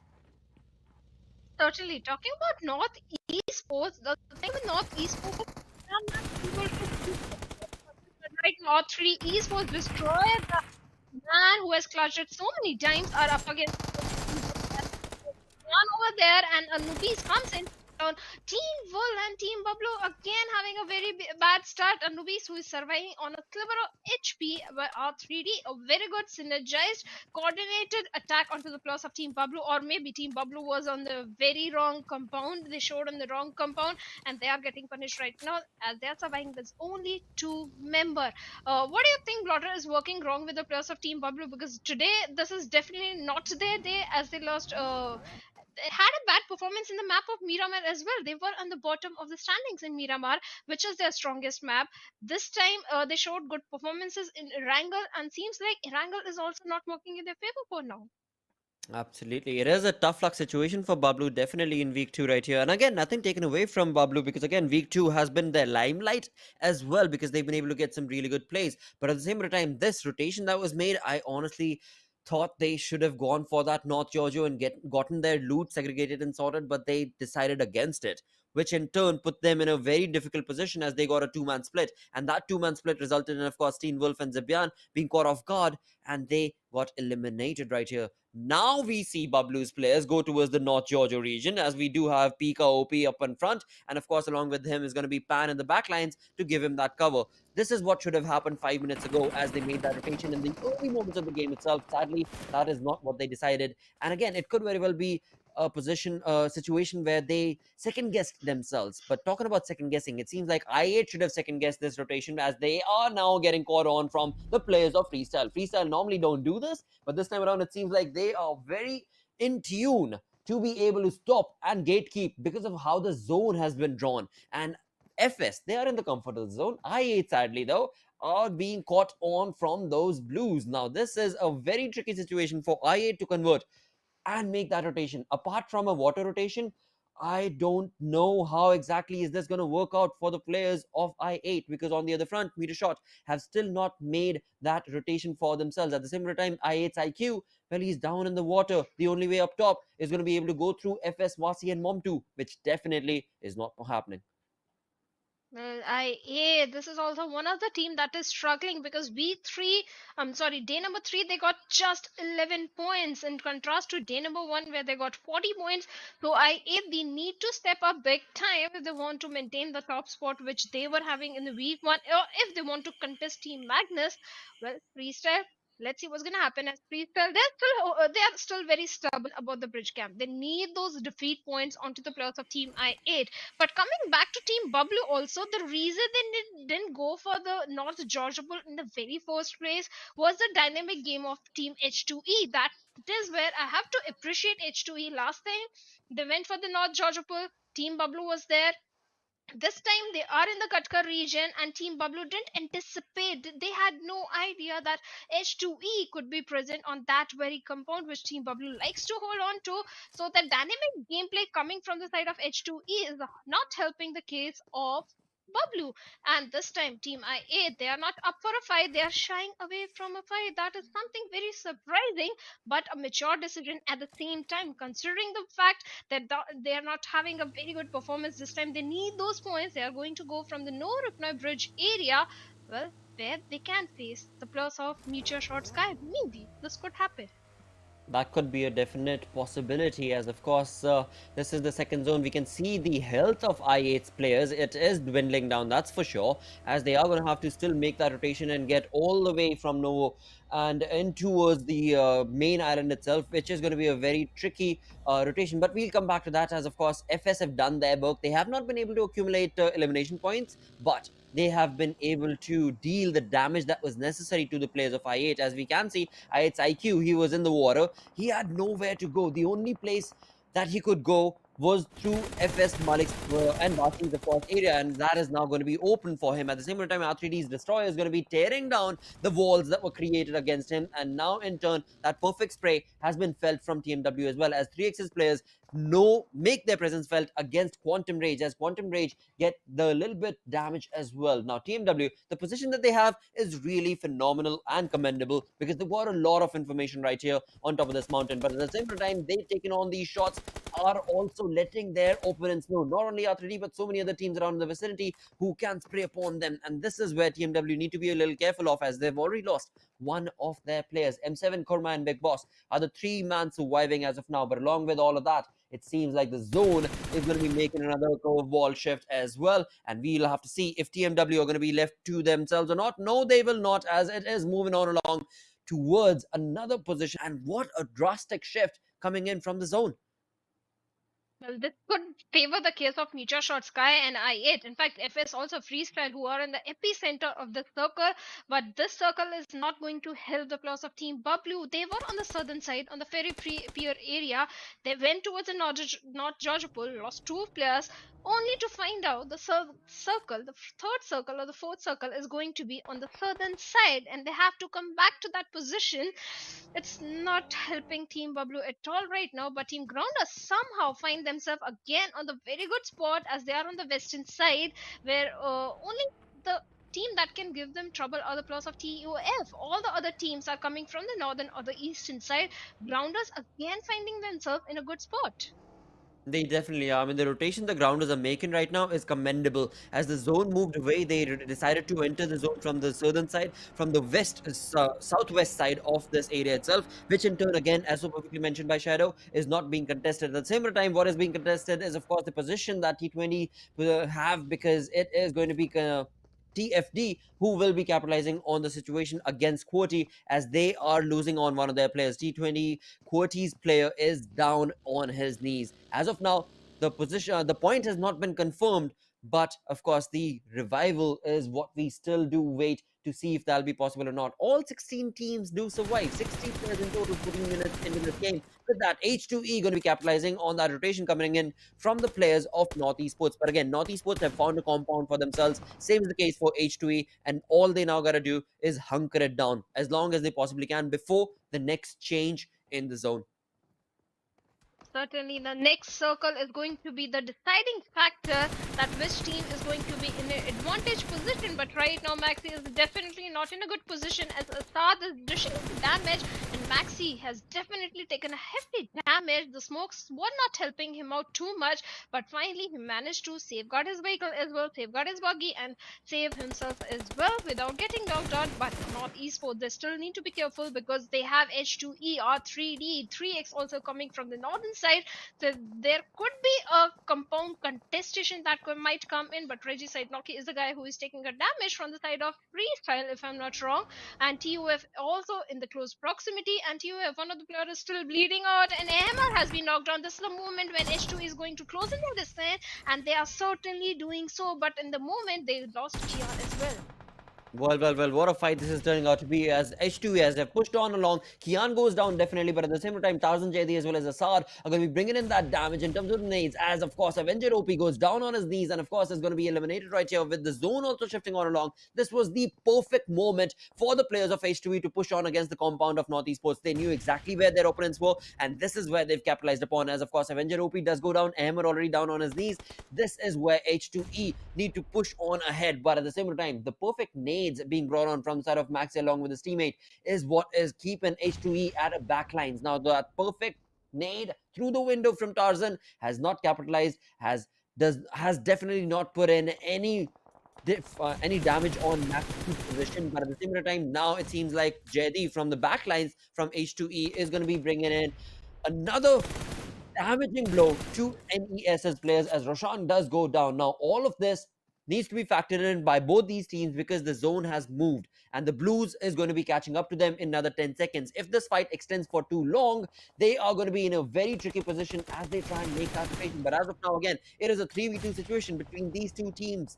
H2E know exactly where their opponents are, but same is the case for NES as well. NES is Maxi up in front. They are divided. All H2E need to do is get themselves scattered up a little bit, create that sort of flank angle that they could capitalize upon, but it's easier said than done when you know the battleground around is all out in the open. Therefore, we can clearly see so much of smoke wall being created, but with that, it is going to be another knock as Maxi gets in a little too close. He thought he was being a little too cheeky, but Kian with his Bison will be putting a full stop to that, as of course we do have H2E dominating against the compound of North Esports, as North Esports becomes the first team to get eliminated on the 16th position with only one elimination point. With that, Gravity from T20 QWERTY is also going to be bringing a damaging blow towards TMW, a rivalry that was created based on how the knock was brought from TMW against T20 QWERTY is now being factored in, and now TMW are being bounced on upon from not one but two individual teams, T20 QWERTY as well as 3X. Well, 3X and QWERTY are in the close proximity, and Tyrant is a little far away from his teammates, and so is Kratos. The split 3X is not having right now. Let's see if that is going to work in their favor or not, because H2E is also trying to come from the northern side, and they have to cross paths with the players of Quantum Rage, who have a safe compound for themselves. So there could be a chance of another fight happening, and that is exactly happening as Kian takes down JD from Quantum Rage, and Kian also goes down from the side of Miracle. 3X doing a third party, and Spark is falling in the flame. No, he's not. He has managed to find that little corner that he survived that Molotov coming in his direction, but JD is still bleeding out, and Spark is the only ray of hope which he's having. Can he go for the revive? He deployed few smokes, but the Tarzan comes in only to get taken down by Spark. That was a rush that came in from the side of Team H2, and JD, the last man standing, is going to lob few grenades, but can he find the perfect projectile as 3X is still in the close proximity? Oh, what a push that was. Quantum Rage, Spark, JD still surviving. A push from Tarzan that should have definitely converted into at least, if nothing else, one finish point, led to none, as Spark and JD both stood true and tall. Of course, JD was down on his knee. It was a 1v1 situation in favor of Tarzan, and of course, Spark was busy getting that revival, but... The smoke! What? The smoke, definitely, but that's what the battleground does. This is just, even through the smoke, you know, it's just the luck just not being in your favor. It's ludicrous to even think the irony in the situation that one of the players was already down on his knees in front of you. All you had to do is one little spray, 10 bullets, and that should have 15 bullets, and that should have been it, maximum. But somehow Spark was able to just nullify that push. In fact, not only that, get an elimination point for himself, leave H2E with just one man surviving. That's going to be Johnny Sins JD in the backlines.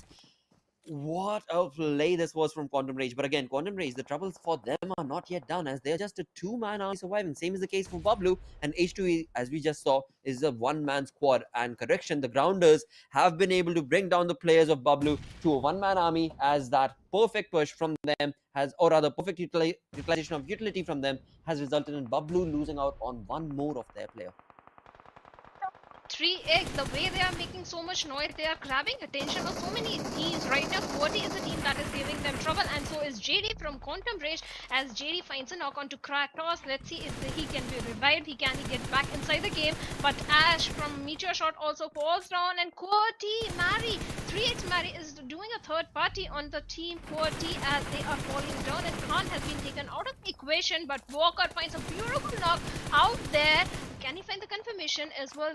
That's the main question. So many fights are happening, so many bodies are dropping every single where, and TUF is also one of the team that is being the ugly thorn for the players of R3D. Walker, well, the vehicle is helping him out. For how long, that we will see. What a game of Erangel this is turning out to be. Of course, R3D in that 11th position get eliminated with that meter shot, getting a lot of damage from the players of I8 right there, where Ghost, utilizing that to perfection, is going to be bringing down the numbers from Metershot Sky's players as well. At the same point of time, now I8, they've got a little bit of a tricky position that they need to handle, as of course one of the player, Uzum, is already down, but as soon as this position is taken in control of from I8, it is going to be their fight for the making, as of course they are going to be the ones who will be able to dominate in this fight. And along with that, A+B+C+D Esports also do get eliminated. Same is the case for Metershot, thanks to I8. All remaining are going to be 7 teams remaining in this, and as so perfectly mentioned by Shadow, oh, Regicide, what are you doing, Buzz, as you just dominated and spray, and a perfect of course swift move in his buggy is going to be able to dominate. And just like that, 6 teams remain. TFT looking very comfortable with all 4 players still standing. I8, all 4 players still do stand. A 2-man split coming in from their side, but now the zone is what will dictate as to who is going to be the one walking away with this game's chicken dinner. And Zarba from Freestyle on the rooftop gets taken down, and Freestyle, they had the only compound in the circle, and the circle has already shifted away. That means they have to move few meters inside the circle, but right now TFD Faulty Devils are in trouble as IA, they are lobbing grenade after grenade in their direction, but not able to find any kind of a knock. But Joker is the one who is going to find knock onto 420 boy of Team QWERTY over there. QWERTY, let's see what's going to happen. TFD IA circle has shifted so far away from both these teams that this is the moment when they have to prioritize the circle as well. But how they are going to do so, that's the main question, because this fight is inevitable. But TFD looks like the teammate, is he going for a flank angle? No, he's directly showing on the doorstep of the 2+ of I8. He's already an IQ. He's lobbing few grenades in his direction and a Molotov, and he's burning, and the grenade finally takes him down, and Saad B gets taken down. Faulty Devils, this is not something that was anticipated from their side, as Tyler also hit the ground. Absolutely, TFD. That was not a good synergistic push coming in from their side. Yes, they've been able to damage the I8's players, but at what cost? Because they themselves have been eliminated, and I8 will be able to still keep all 4 players standing, as we are left with 4 teams surviving. With that, a new record being showcased from the side of I8 as well. As these 4 teams do still stand, the numbers advantage will definitely be in favor of I8, and that winner chicken dinner prediction, looking at 18% right now, will definitely shift. But at the same time, we'll have to see what FS are going to be able to do, because you talk about that zone, it is very much in favor of FS. They are in control of the entire saga. They are a 2-man split army, but if they can be brought down, that is where the entire fight could change in terms of its attitude towards FS. FS needs to be very careful. The over aggressive stance that they've got going on right now, where Malik is busy with, of course, the loot, along with that, of course, his teammate Wasi's in the back lines, and Momtoon along with their teammate are in a line of their own. Yeah, FS needs to recuperate. The sooner they do it, the better off they're going to be. But on our screens, we can see Regicide going down one by one as the I8 aggression is being showcased. And if ours also goes down, just in return, we are left with just 1 man surviving from Regicide. Correction, none of them do remain, as, of course, 3 teams are surviving. Regicide get eliminated on the 4th position. Well, they have been eliminated. 3 teams still remaining and 9 players. FS still having, Mars is still holding on to that rooftop angle, can get so much information onto the players who are spread out in the open area. But IQ, he has some grenades, and players FS, they are up in some trouble, because if he can find a perfect knock, but his teammate, no, not his teammate, TOA Joker sir is going to find a knock onto Wasi. That means FS, they can't get so much information as they were getting up until now. But IQ still crawling his way inside the circle, takes a hefty damage from the blue, and Uz, he has to revive his teammate as Blade is still bleeding out. But they have to isolate the fight, as one side TOF is there, other side FS is there, and I8 is a team that was dominating the lobby with 13 defeat points. But can they get that win? That's the main question. Oh, what a conversion this is turning out to be. When our TUF are the ones who, of course, the zone is going to be favoring PUBG gods. They definitely changed their mind and strategy in terms of how they're going to be, of course, connecting those dots. And right now, it is going to be I8 losing out on all of their players with just 1-man army remaining for I8. On the other front, of course, when it comes down to Uzum, he has nothing to prove, because, of course, in front of him is going to be the players of FS. Alongside that, FS, a 3-man squad pushing on, just 1-man army of Uzum is nowhere to be seen. At the same time, TUF Edgar, this is what I was talking about, the X factor that TUF player Edgar can bring in, because again, this ghillie suit that he's got, this could be the capitalization that he needed. But at the same time, a 4v2 situation against Freestyle, this is a no-brainer to go in Freestyle's play. But that is only if there is no big brain play that TUF can do, which we know for a fact they are capable of. But even if the zone is favoring them, it is not going to be an easy task for them to dictate this fight. Well, if they have the numbers advantage, the way they are surviving, picking up so many fights and picking up strongest teams in the lobby and getting good defeat points in their favor. They had the numbers advantage, they have the position advantage, they have worked for it. It was not that it was favored to them, but you were Joker sir. He has his eyes onto Malik, who is hiding behind that tree. Can he get that knock? Crucial knock. Oh, wow. But Momtoon, look at him! Just like that. Just like that, the game is done. Well, certainly, but Joker sir, he has his M416 ready and is shooting in the direction of one of the player of FS, but 1v4 was something undoable or not so easy in the final circle. That's why he hits the ground, and Team Freestyle gets a winner chicken dinner for themselves with 9 elimination points, and that is going to help them in the overall ranking as well, as now they are in the 9th spot. Absolutely, what a perfect game for Freestyle, and the conversion from them was so pristine in terms of the way they were able to just capitalize on the mistakes being showcased from, of course, TUF, as of course we saw the nade drop down from TUF, and that of course in turn let Freestyle know as to where to expect the player, and just slowly creeping on along, he was able to get right behind him, right next to him, and spray on to get that shot, and of course the elimination point as well. So a perfect game for Freestyle. Definitely Team 2F, valiant effort, because they only had 2 players surviving. I8, yes, they were caught on by a storm. They had to go through a big hurricane to get to where they were, and then they had a storm to deal with right in front with the numbers going against them. No way the conversion could have been theirs. But we'll talk more about what happened in the game in the post-game segment right after the short break. Stick around.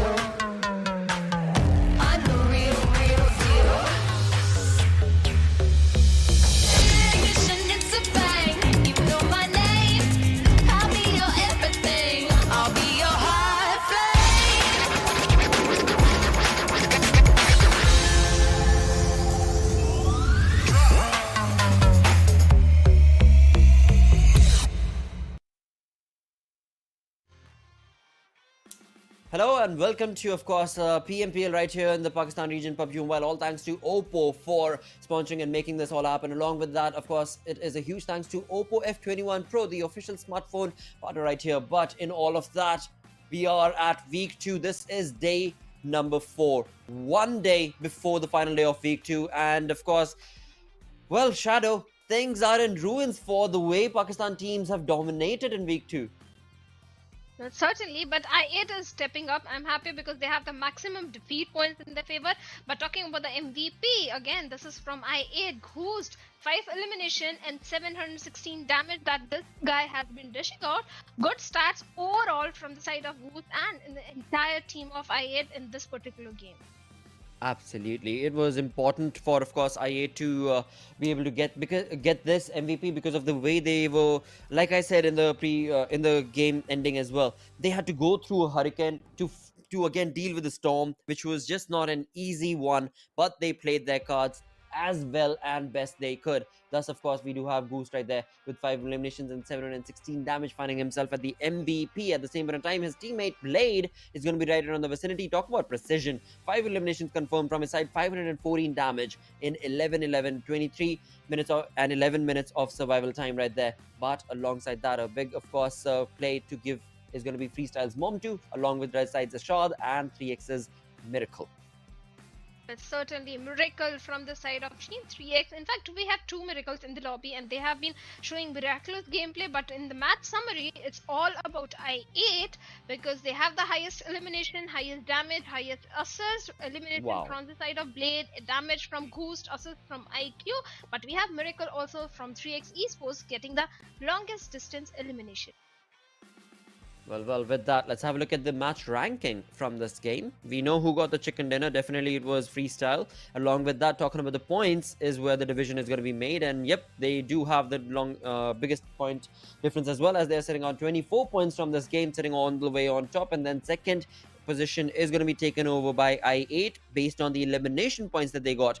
13, that is to be precise, and 10 placement points because they finished third in the game. Moving away from that is going to be, of course, TUF on that third spot with 17 points from this game. But all of that is the first half of the story. As we move towards the latter half, BABLU sitting over there on the 14th position. North Esports, the Grounders, Quantum Rage. Yeah, these teams are not having a good week 2 ending. Certainly, Team BABLU, they started performing really good in day number 1 when they were getting the highest points of the entire tournament, 68 points.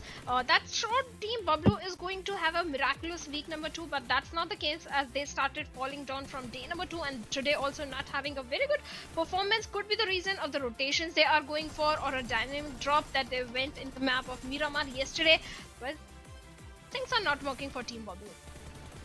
Indeed, just not looking good. At the same time, as we talk about T20 QWERTY and the rotation being made from their side, they were caught out as far as the zone itself made a curveball, but then after that, they had no way they could make that make it into a rescue. At the same time, for the side of Freestyle, they had everything under control. They had the information, they had the numbers advantage, and then this push coming in from Mom2 right up on top against the player. It is just such a perfect read from the side of Freestyle that there is no way they should not have gotten that chicken dinner. With that, we move on towards the damage graph itself, where FS did get the chicken dinner with 9 elimination points. 668 damage is what we got from their side, but I8, look at that, 2100 damage graph created, 13 finishes in total, but still were not rather able to get that chicken dinner, as it was a very, very tough game for them. They had to make a rotation all the way from south and then get their presence felt and known and take on the fights towards themselves and in towards their own. Talking about TUF,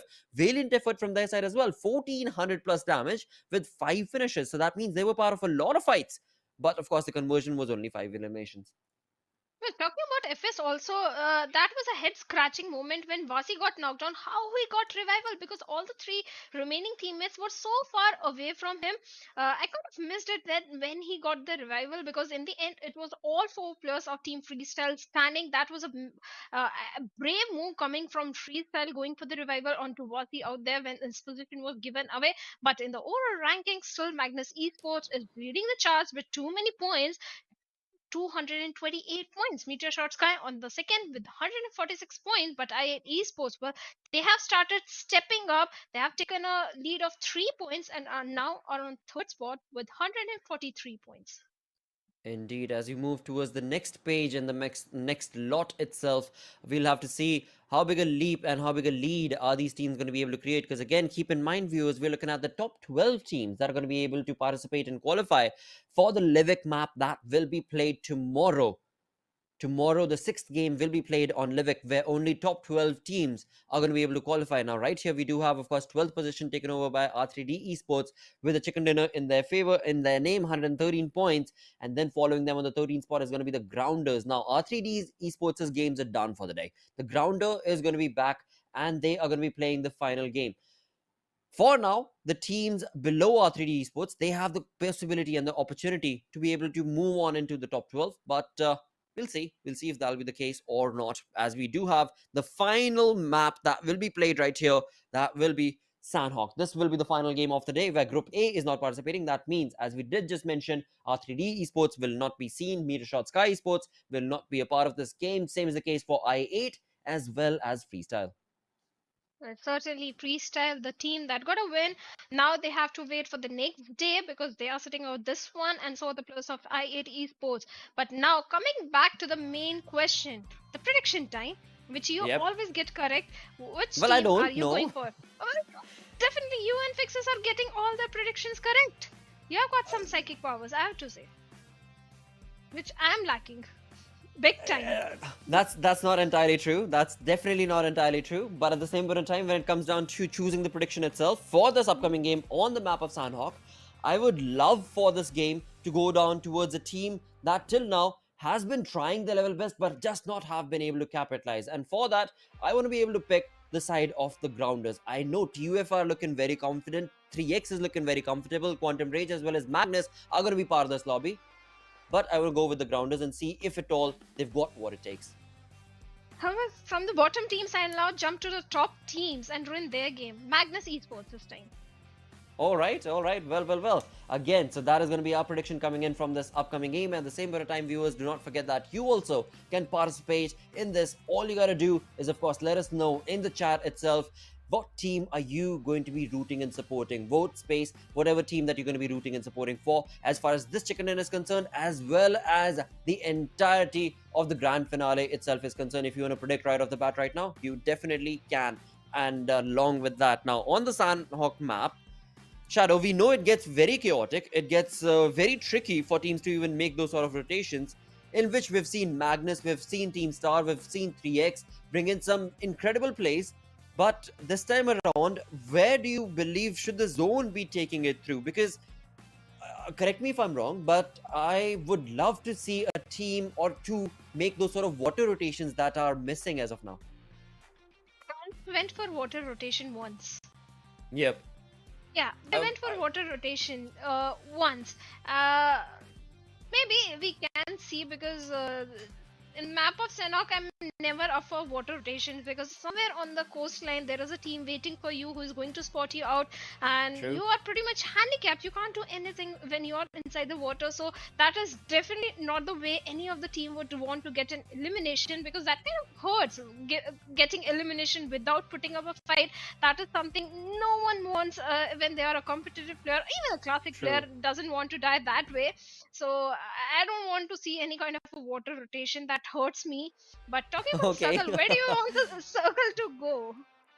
Well, again, so I would love for the zone to be such that water rotations are forced upon the teams that made an ill shift or an ill drop for themselves because of the chaos that it ensues. And that is what makes things exciting, at least as a caster. Yes, for a team, yeah, it's very bad, definitely. You are the limelight, you are the torch for them, definitely. I can say that based on what you just confirmed. But I am not one of those people. I love to see chaos ensue on the map, and of course Sanhok being one of those maps where we know the third parties are right around the corner. As soon as you move across this hill, you never know, a third party or a fourth party from another hill could also be spotted down from you, and the entire squad could be ruined based on just that small little mistake. And that is something that makes Sanhok really interesting. But talking about the zone itself, you know what, let's bring it down wholesome, and let's take it all the way down to boot camp, and then find out what team is going to be the best in terms of the prowess, in terms of how they're able to communicate, and then the skill itself as they utilize those weapons and those utilities to get that chicken dinner for themselves. Boot camp. That means Qwerty and Magnus can capitalize. Yep, Because Magnus they is can. in Paris Resort, Qwerty is in boot camp, so this could be the game. And if Team BABLU sticks together and drops in Painan, which they have not been doing at all. At all. Yeah, certainly. In Sanhok, they are going for a very split drop. One player in Painan, one player on Camp Alpha Island. That is not working for them at all. So if they stick together and if they drop in Painan, maybe they can also go with the, not a winner chicken dinner, good placement points. Good game for them, definitely. And Yeah. that is something that, yes, it has been a little lackluster performance from BABLU at times. At times, things work out perfectly for them as they make that two-man split. But at times, at the same time, things go very, very wrong. And that is the dynamic approach that they're trying. But it's a hit and miss coming in from the side of BABLU, definitely.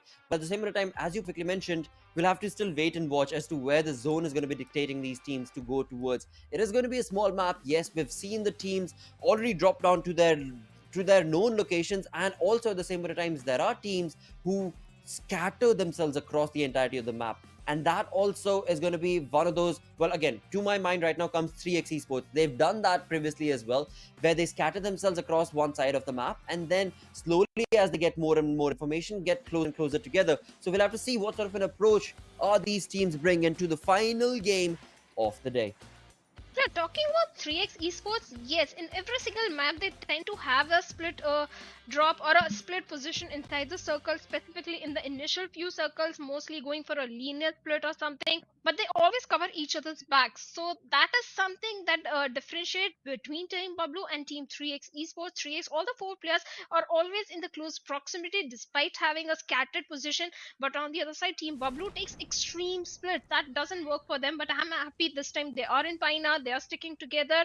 But Qwerty, they are in boot camp, and the circle. This time we are witnessing a Western circle.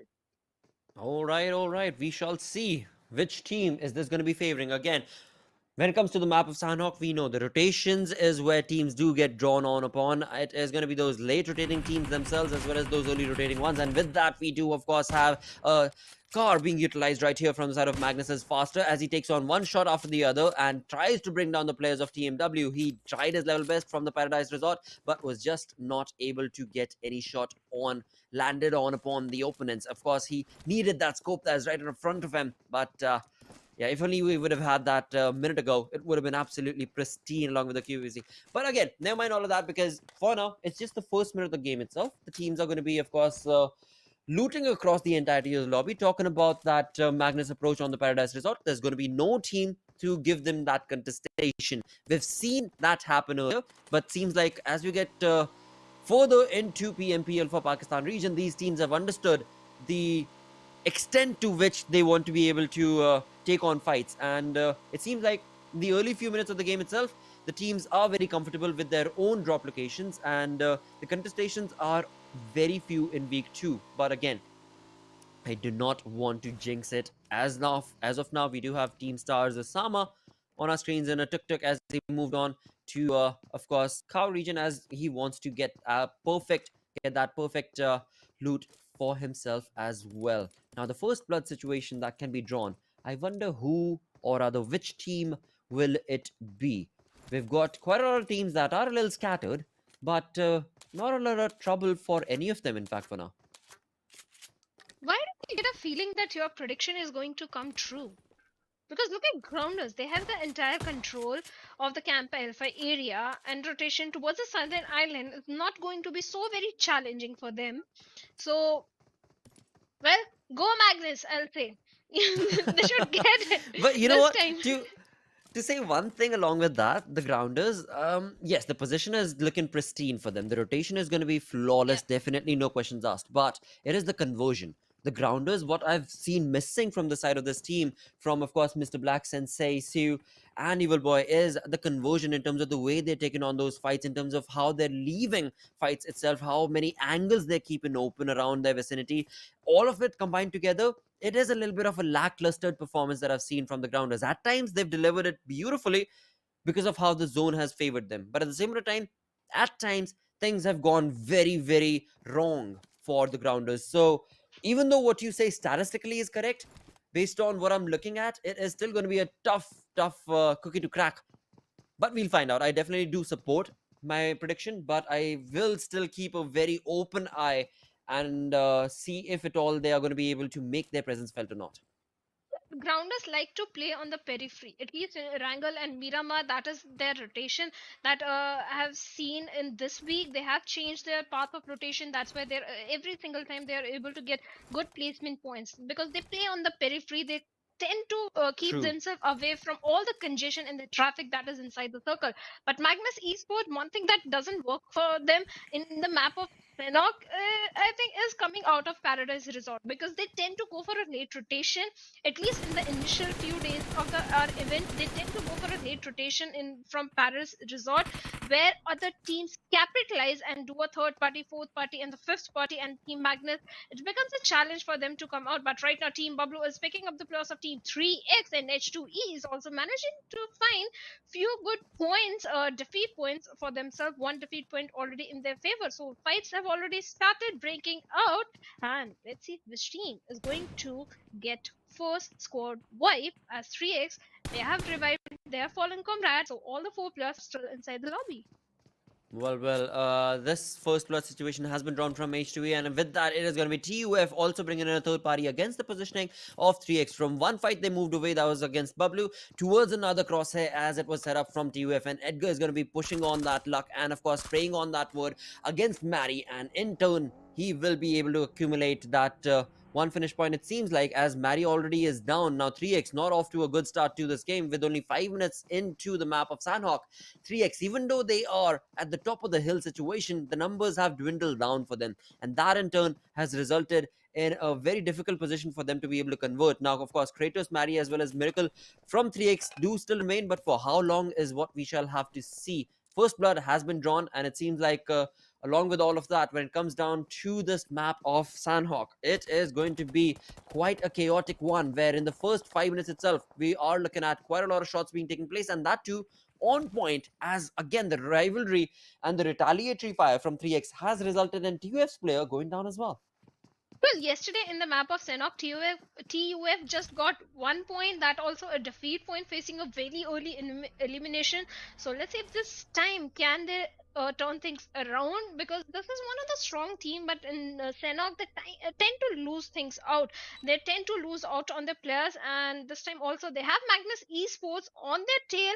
Not now, but the rotation that is coming from the side Magnus Esports, they can definitely do a third party, and TUF can become a party in the sandwich, as they have 3x. In fact, from northern side, Koti is also lurking nearby, so there is a chance of third party, fourth party happening, and so many fights breaking out right in the middle or the epicenter of the circle, where 3x, BABLU, Triple Esports, so many teams are present. Well, BABLU Pan, talking about him, he has his crosshairs and his eyes onto the players of Quantum Rage, but Quantum Rage, they have a safe compound for themselves, so nothing to worry about for now. For now, Quantum Rage looking comfortable. Again, so perfectly mentioned by Shadow is the fact that so many teams are going to be in the center of the zone. So many teams are going to be a part of the zone. The only team that is so far out is going to be 52 Esports. Apart from that, these teams that are pretty much in the center, they, of course, know where the opponents are at. As we can see from North Esports' side, they have been able to spot out the grounders, Mr. Black. Now, Mr. Black pushed on ahead, and of course, now it is going to be focused on towards the northern side of this zone itself, as to will the players of North Esports allow the player of Grounder to be able to make this shot. And again, for Mr. Black, one thing that I'll have to say is, mate, change your pace. Why are you drawing attention to yourself from the same exact angle? And here we have it, the answer being drawn, as of course the teammates of Mr. Grounder have pushed on themselves towards the compound of North Esports. And of course, Roshan as well as Emmer, they are none the wiser. This is the moment for, of course, Siu along with his teammates to be able to capitalize upon. But from the top right-hand side of the screen, we can clearly see that Siu is all by his lonesome. There are his teammates. We know Mr. Black is going to be up on top. But where are the other teammates? Sensei and Evil Boy. It needs to be a perfect synergistic effort to convert this into a perfect squad vibe for the Grounders. Can they do so? Sensei is playing a game of his own, as I can see on the mini-map. This is not the way the Grounders used to play, is all I'm going to say, Shadow. CEO has his teammates in the close proximity, not as close as they should be in this kind of a situation, but they are in the close proximity. That's why CEO is waiting for his teammates to come closer so that he can open things up on the plus of North Esports. But yes, on the side of Grounder, CEO is one of the players that has been showing not miraculous but good performance from their side. But Magnus Esports is a team that is going to open things up, but they find a knock and a confirmation onto Gravity. But 420 Boy is going to retaliate, as he is going to eliminate Drawlin out of the equation. Trades coming from both the sides, and things are not looking good at this very early stage in the map of Sanhok. If you're losing out on your players, this is not something that is going to favor you if you are aiming for a winner chicken dinner. And Zen, can he find his fallen comrade, as Faster is still bleeding out and is so far away from finisher? There is no chance, and Baldrix is going to find a confirmation as well. That means Magnus, bad start. 2 players already lost and 1 defeat point, something I won't go for. Not good, fair. 1 defeat point losing on 2 players, but CU finally opens things up and finds a knock onto Hammer of North Esports.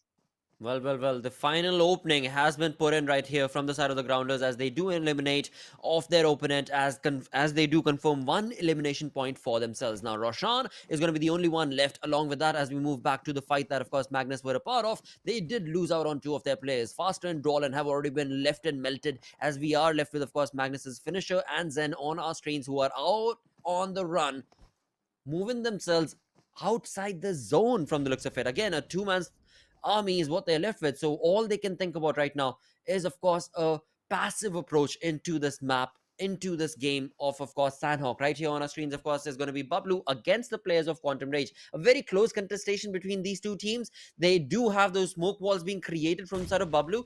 At the same time, Quantum Rage, they're keeping and playing it safe. As we can see on the top right-hand side of our screens, a 2-man split coming in from the side of Quantum Rage, but Quantum Rage needs to be very, very careful. They've got that smoke wall. That means they're already already anticipating the push coming in from BABLU. Now, at the same time, does that flank from JD help them out? Will that give them the edge that they need? Because it seems like they are taking on a different fight altogether. A two-man split from side of Quantum Rage has resulted in two individual fights that they're going to be part of, as Goku, along with his teammate, are going to be all faced in Spark, and Goku are all going to be faced with the wrath of course, BABLU, with all four players walking towards this one perfect fight. On the other front, for Quantum Rage, Sirius, as well as, of course, JD, well, they've got a fight of their own, and this is not the way you want to be able to convert things. And on the other front, thank God we have the Grounders moving ahead, as North Esports have been eliminated. A perfect valiant effort from the Grounders has resulted in North Esports being the first team to get eliminated.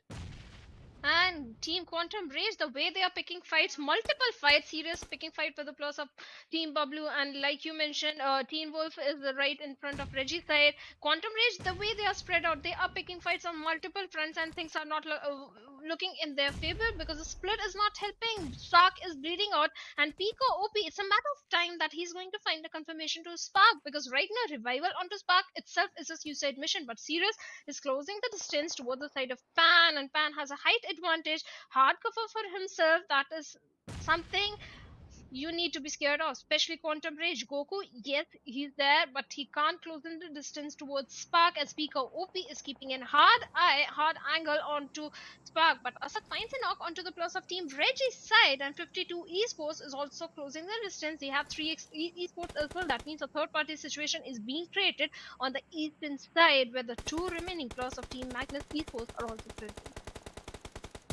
Well, for now, as we do have Quraysh Esports' Jaguar taking on shots against TFT, as well as on our screens we had BABLU Zibian confirming the elimination point for, of course, Quantum Rage's Spark, as Quantum Rage are left with a three-man squad. Now, Quantum Rage, they've done better. They've taken better fights. I wonder what got into them as they take on two individual fights of their own.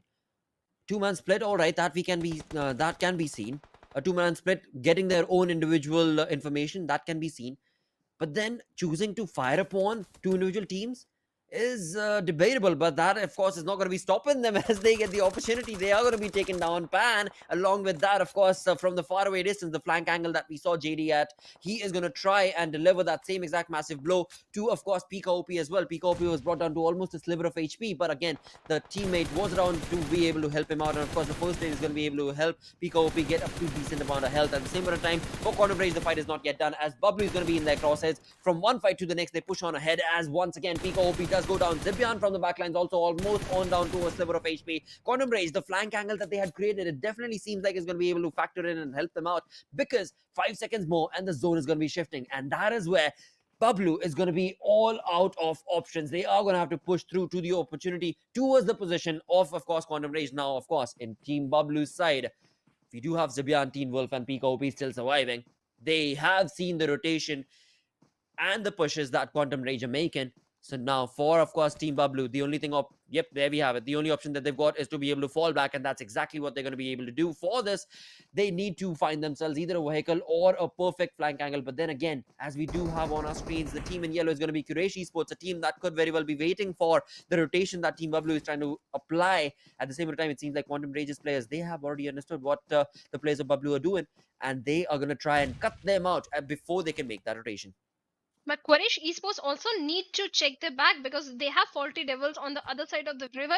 So that means someone is keeping an eye onto Quraysh Esports as well. But Jaydeep finds a perfect knock onto Rashad over there with a grenade, but he himself gets traded down. That means trades are coming in from both the side, and H2E looks like Yan is only mine right now. He has to stop Noki in his track, because he's coming for the revival onto his fallen comrade. No, he's not going to prioritize the race.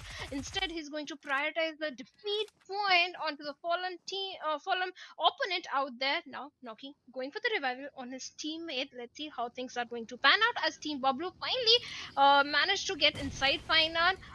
This time, this could be the game to lose. They don't have the numbers, but they have the city, they know the terrain, they know final very well. This is their home. But on the other side, Virus finds a knock onto Zen. That means Magnus Esports, things are not looking good at all. Is the last man standing. Can he revive his teammate? Can he take down the plus of TUF? The odds are very less. Let's find out. Absolutely, like so perfectly mentioned, the odds are definitely stacked up against him, and that perfect nade coming in from, of course, Joker Sir should be able to eliminate well. For now, definitely not going to be the case, but finisher has been spotted, and of course, that perfect push coming in from TUF is going to be the final nail in the coffin that Magnus did not anticipate as they get eliminated on the 15th position with only one elimination point to their name. 14 teams still do remain, 48 players alive. TUF looking very comfortable with 3 elimination points converted. The Grounders, same case, 3 elimination points converted for them as well. As we move away from this lot, we've got 14 teams remaining. H2E going to be on our screens, where of course JD has been trying his level best to be very quiet. He does not want to let any team know that he and his teammates are going to be taken over this small little shack. But again, they are in a world of trouble because that's the only shack that these teams are going to be working towards. And as soon as they try and deliver some Molotovs as well as some nades in there, it is going to be a very difficult conversion for the players of H2E. And that is what T20 R3G are going to be trying to capitalize. But on our screens, it's going to be TmW, and a perfect spray coming in from the side of Reaper is going to be able to hunger the progress and rotation of course, Team Star's player right there. Certainly, and Miracle is stopping the loss of TmW as Reaper has been taken out of the equation, but Team Star is also losing out as 2 of the players are still bleeding out. Miracle, who is on a very sliver of HP, and 666 with that Molotov, he can easily find a knock and a confirmation onto Miracle as Miracle is burning and he has been eliminated with that. Team Star bits by bye at 14th position, and TmW Kurma is still surviving. X is still surviving but fighting the battle with the blue, and the circle goes far away from them as the circle is going to pan out in Pine Nan, where the players of Team BABLU are present. They have the circle, Quraysh Esports, they have the southern control as well, but TmwEsports Rex, he's right in the crosses of Jaydeep, so better be careful because Jaydeep, we know what this lad is capable of because he has shown us such good gameplays that you need to be careful of Jaydeep from the side of H2. In fact, Tarzan also from H2E. Definitely, as they find themselves at the edge, they want to be able to capitalize this position for as long as they possibly can. They've already heard the players of course, R3G move away from that exact same area that, of course, we do see Tarzan in.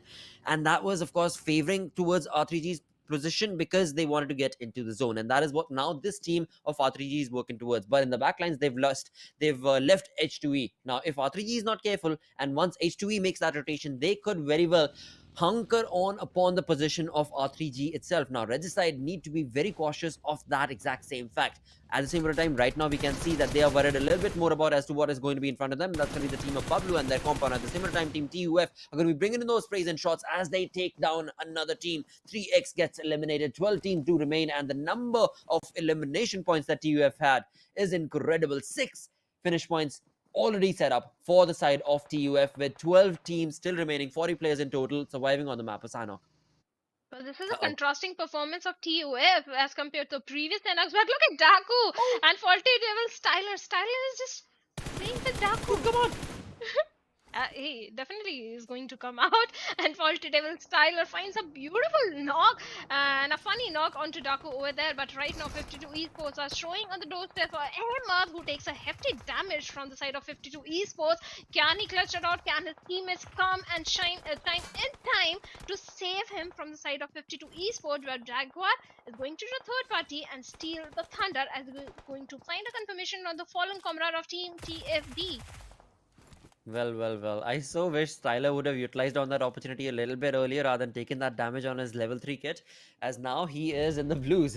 Now his position has been caught, and there is no way that he's going to be able to walk out of this position without getting any more damage. Of course, his level 3 kit is going to be able to help him out, but for how long? In the similar time, we can see the first aid that he has are 3 as of now, or no, my correction, it's going to be 4 as of now, as of course he's utilizing those bandages to try and survive for as long as he can in this 4th zone. But along with that, in our kill feed, we can see Quantum Rage's Goku bringing in a lot of damaging plays, as well as now when it comes down to the zone itself, the zone is going to be taking a different curveball. It has been favoring BABLU's Painan position. That, of course, Shadow had already predicted earlier, but at the similar time, now it moves down towards another edge, towards the western front, where the Grounders are making their presence felt, and it is going to be none other than R3G who are at the receiving end, and that's perfect Molotov. Could very well result in a lot of damaging play from Grounders, but it seems like Quantum Rage's JD has something else to prove as he brings in that perfect spray, and Mr. Black from Grounders does go down. Well, this could Quraysh Esports game or Team BABLU if Team BABLU managed to defend the compound and stop all the teams that are trying to come from the northern side. But right now, TmwEF is getting very aggressive on the side of 52 as Firo has been sought out and Edgar finds a perfect knock onto him. Can he find the knock and the confirmation of the remaining players of 52 Esports? That's a question as Hassan OP is going for the revival and a beautiful grenade comes from the side of Edgar, takes Pain also down. That means 52, they are falling down as the last man is going for the revival and rescue onto his fallen comrade. Does he have enough time? But Edgar shows up right in front of him and eliminates the entirety of Team 52 Esports, single-handedly getting 4 defeat points for himself.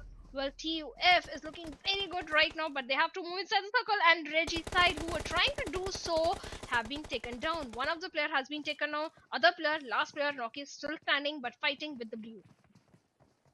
Oh, this is going to be a very tough fight right here in the areas of Painan, of course, as we do have a little bit of kerfuffle already being thrown because there are so many teams around in the vicinity. TMW's Kurma as well as, of course, M7 have themselves scattered. On the other front, we do see Triple Esports' players making that rotation towards the northern side of Painan itself, where, of course, BABLU is going to be waiting for them as well, I believe. Or, no, never mind. It is going to be still a little further more before they can meet their end, and BABLU might be the one who will be able to dictate that fight. But for now, again, these teams, as they make that rotation to get out of the zone, it seems like the grounders Sensi is going to be out of the blue, and the option is going to be left out to nothing as JD. What a perfect capitalization from, of course, Quantum Rage. This is just to the face of the grounders. They were not careful of those shots earlier. Even though they got sprayed on upon, they should have gotten those crosshairs already set up to understand what team that was. They were still not careful, as, of course, the Blues had caught up to them. This is 6th blue zone, so that means a lot of damage is going to be brought on to the players, and it seems like now the grounders, Siu being the only player surviving, the only option he has is to be able to, of course, bring in that 22 first aids to survive for as long as he possibly can. With that, 17 players still, correction, 16 players still to survive. This is the first time we are going to witness a heel battle in the Pakistan region. That means things are getting very serious and very intense. And TMW is still fighting with the blue as they are trying to move inside the circle. And right now, Quraysh Esports are on the eastern side. On the western side, we have the players of Quantum Rage and BABLU are falling down as Triple Esports Hunter takes down Zibian out of the equation.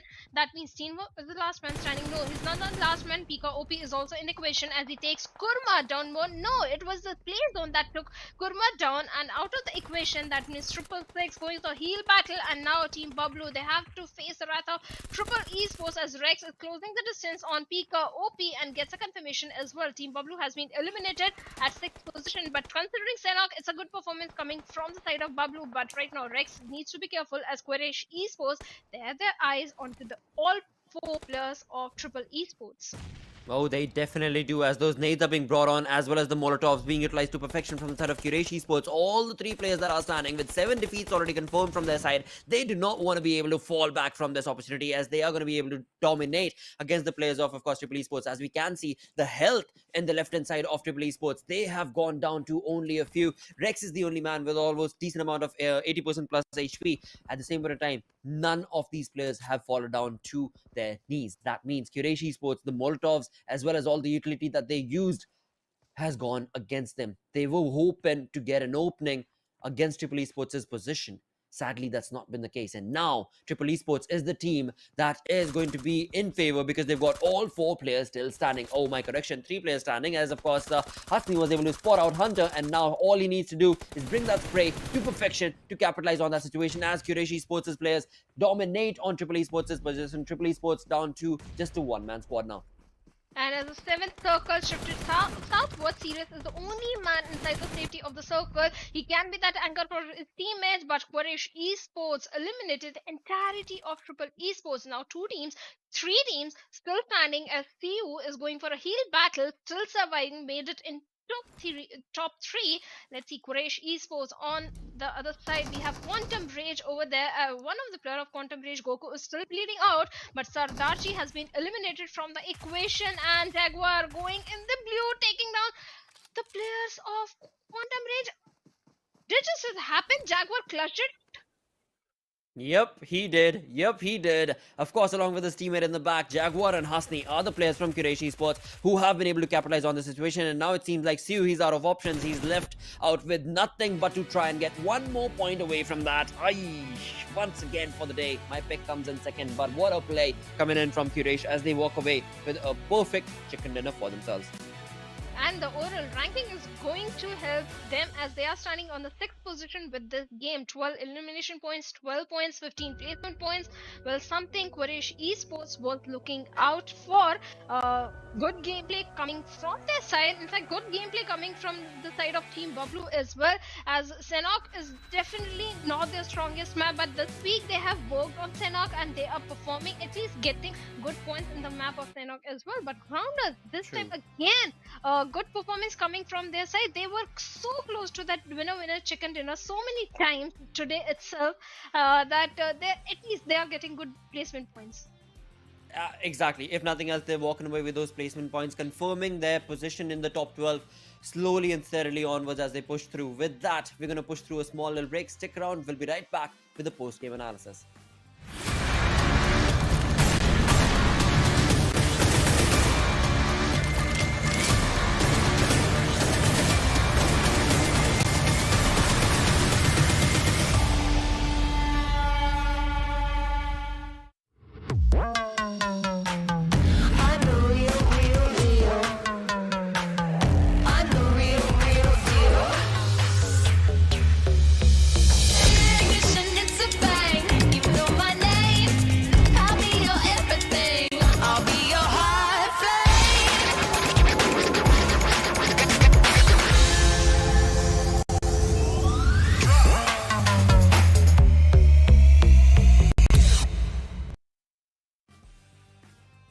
Hello and welcome to Pakistan, right here, Pakistan region PMP for, of course, PUBG Mobile, where indeed this fall split is turning into quite a chaotic mess for all these teams. Compared to week 1 and to week 2, a lot of storyline has changed, but right now talking about the game that just took place on the map of Sanhok, well, we know who walked away with a perfect chicken dinner. That was Quraysh Esports, and then following them was the Grounders, Siu, with, of course, the second position, but a valiant effort being showcased from, of course, Siu and the Grounders as they tried their level best, but things were just not good. Same, of course, can be said for, of course, BABLU as well. They had the position, they had themselves hunkered down, but sadly, again, the number of teams that pushed on to their compound and position were just too many. And the blue also, they had to fight a battle with the blue, and when you're fighting against blue, you tend to lose the fight. But JD is the man of this match. Sanhok, he is the MVP from the side of Quantum Rage, getting 5 elimination and 904 damage that he has been dishing out. On the other side, the healing stun are 219.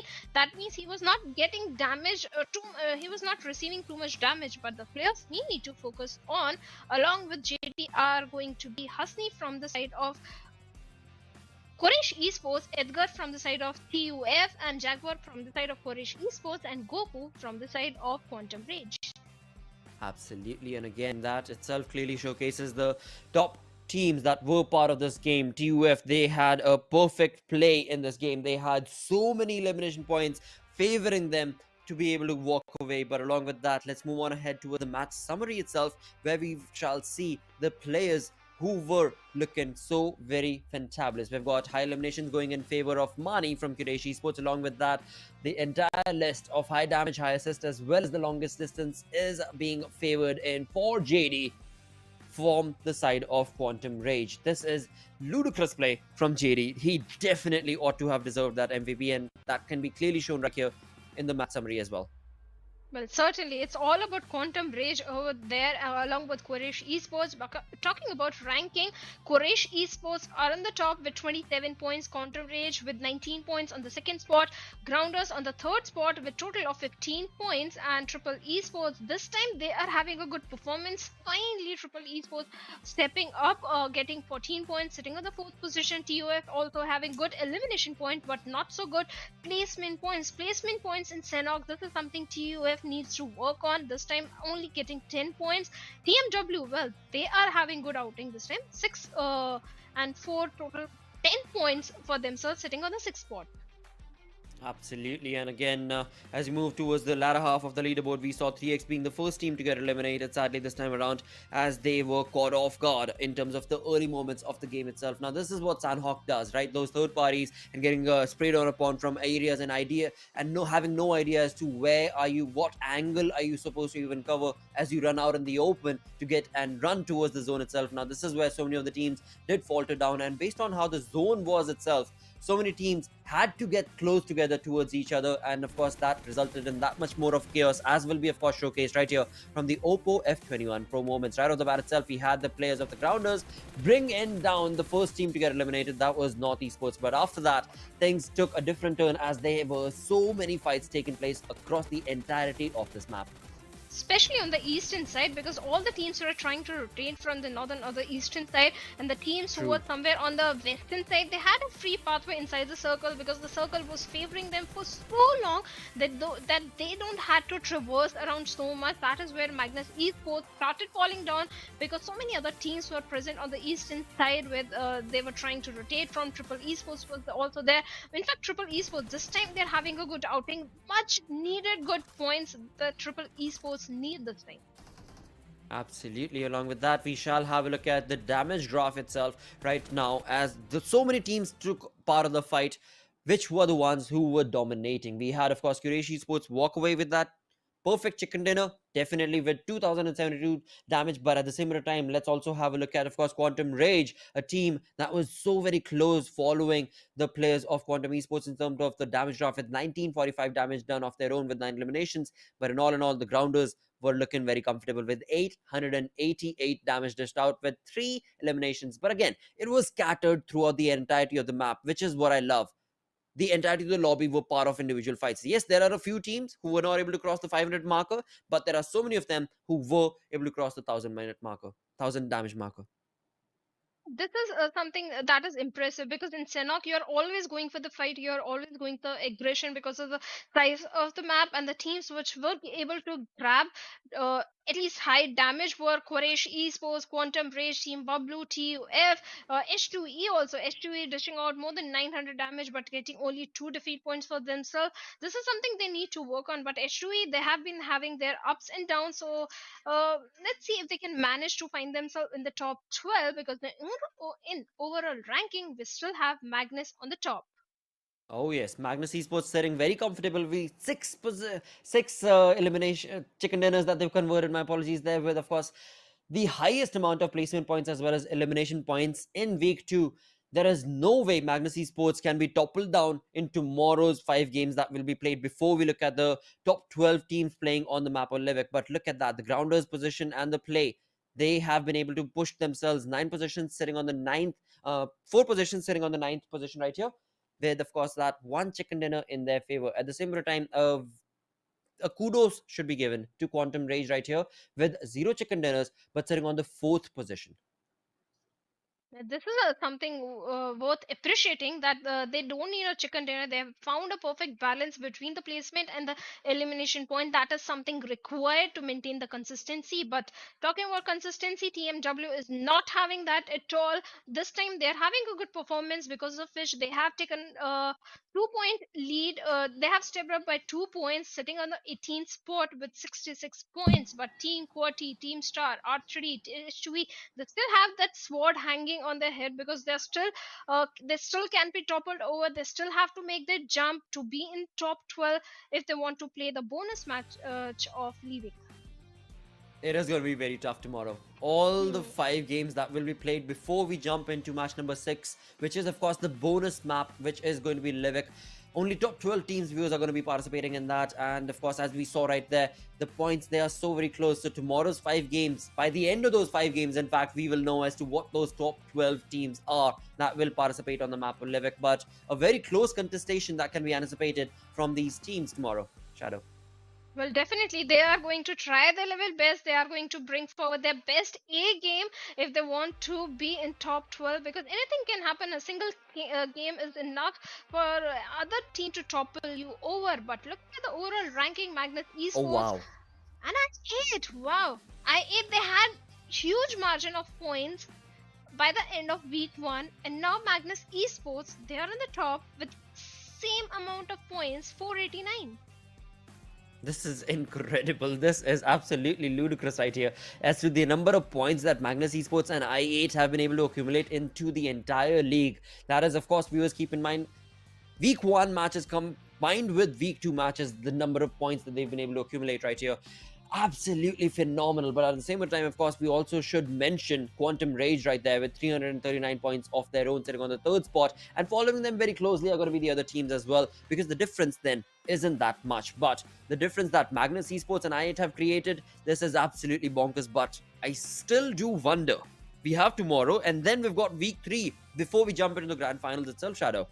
Do you think there could be any other team that could get close to that 500 marker in terms of how Magnus and I8 are performing in this league standing? Well, certainly they can, but talking about the teams who are on the bottom, 52 Esports, TmW, Triple Esports, Quality Devils, North Esports, the misery is not ending. But yes, they have showcased few good gameplays. North Esports finally stepping up, Grounders finally stepping up this week, and they are showing good performance in terms of the placement points or the elimination points, because North Esports, they have a balance of both the points, but on the other side, Grounders, they have huge placement points. Elimination points is something they lack. They need to work on their frontal battles. That is where they are lacking. But H2E is also sitting in the 14th position with good performances this week and total of 227 points. Absolutely. As you mentioned, those elimination leaders lacking from the side of the Grounders. Let's see which are the teams that were and players that were able to capitalize on those. We do have Finisher right up on top with 71 eliminations of his own. That means for Magnus Esports, Finisher has been able to accumulate 71 points and given it to Magnus Esports' team, along with, of course, we do have second position taken over from I8's Blade, followed in with QWERTY. T20 QWERTY's Gravity with 66 eliminations, followed along with, of course, I8's players once again, Uzum and Ghost, 63 eliminations and 62 respectively for both those lads. But certainly, I8, Magnus, these are the two teams that have been dominating the lobby. I8, not so much dominant performance and this week, but Gravity, yes, this is a guy that has been stepping up. QWERTY, we were having so many complaints from the side of Team QWERTY that where Team QWERTY is by the end of week number 1, but this time they are stepping up. They are showing good performance courtesy to Gravity, and along with that, Voltrix is also in the lead, but faster from the side of Magnus Esports. He has got 58 eliminations and 6th spot. Absolutely. As you move ahead, these are the elimination leaders, the top 10 elimination leaders till now at the end of week 2, day number 4. We still do, of course, have one more week, or rather one more week before we jump into the grand finals. But along with that, when it comes to week 2 itself, we also do have one more day. That is going to be tomorrow, and that is where we will find out how this elimination leader is going to change. Along with that, let's have a look at the day summary itself. We, of course, did look at 5 games that were played today, 3 of which were Erangel, 1 Sanhok, the final one, and of course Miramar. So talking about the start of the day itself, we started off with Erangel. That is where Magnus Esports walked away with a perfect chicken dinner in their favor, and Faster was the man who was awarded the MVP with 6 finishes to his name. Moving away from there, we had Team Star with a chicken dinner of their own on the map of Miramar, and then following that again was the players of Magnus Esports on the map of Erangel, where they got that perfect, amazing chicken dinner once again for the day. The second for the day. This team just does not know how to stop walking and working towards those chicken dinners back to back. Well, Magnus have been consistent, but talking about Quraysh Esports, in the entire day, they always deliver one good performance. Yesterday also, they had a very good outing in one of the games. This day also, they are showcasing a good performance in the very last match. So in the entire day, they managed to have at least one good game. But talking about Magnus, this time, there is a stark difference because Magnus... the point Magnus has accumulated is 169 just in 3 days. On the other hand, I8 was not even able to cross the 100 only 85 points in 3 days. Exactly. It is that is how divided this entire lobby definitely is. But at the same time, by the end of course, week 3, we will find out what those top 16 teams are. But right now, before we talk about the end of week 3, we are still part of week 2, which of course, day number 4 has come to an end. Tomorrow, day 5, will be the final day for week 2, where we will find out what those top 12 teams are that will be able to participate in the bonus map of Livik. But for now, again, one final sentence, final words from you, from your side, Shadow, to close the day. Right, you step up and North Esports. In fact, all the bottom teams, I want to see a dominating performance from their side. And someone please contest the drop location of I8 Esports when they are on the weakest point right now. That is so true. I would love to absolutely see that happen tomorrow. But along with that, viewers, you heard it right here. Of course, we will be back again tomorrow with the final day of week number 2. But along with that, our day today does come to an end. Of course, thank you so much for tuning in. Do not forget to follow our social medias. Until tomorrow, take care, stay awesome. Bye-bye.